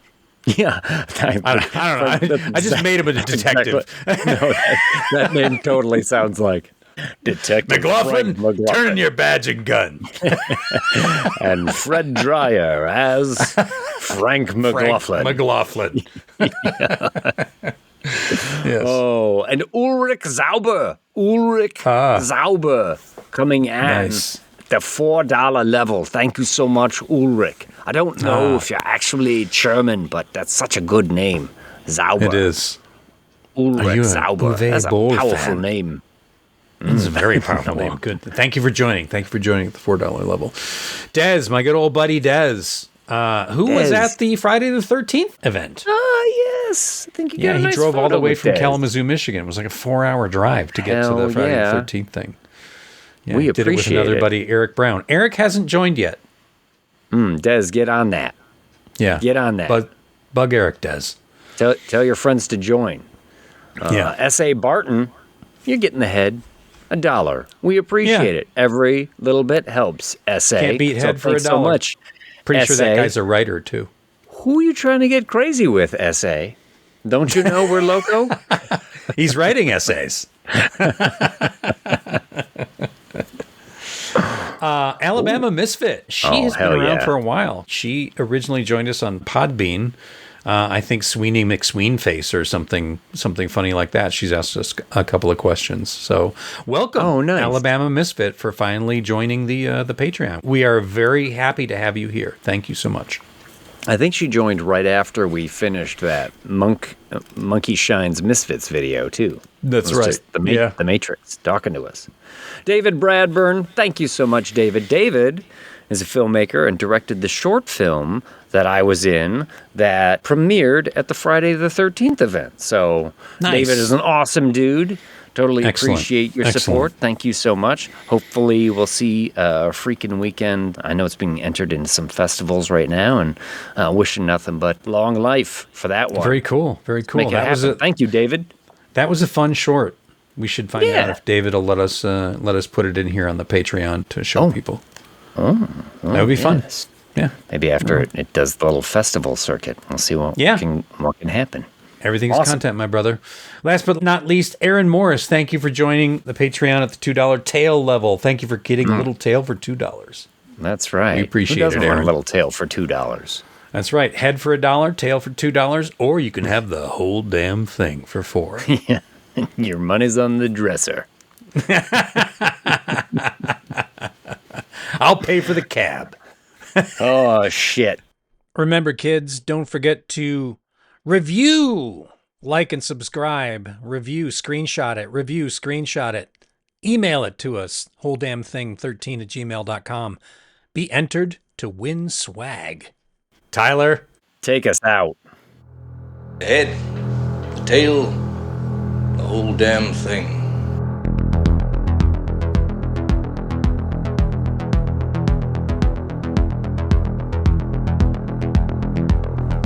And that ends another episode of The Head, The Tail, The Whole Damn Thing with industry professionals Mike D. McCarthy and James Knight.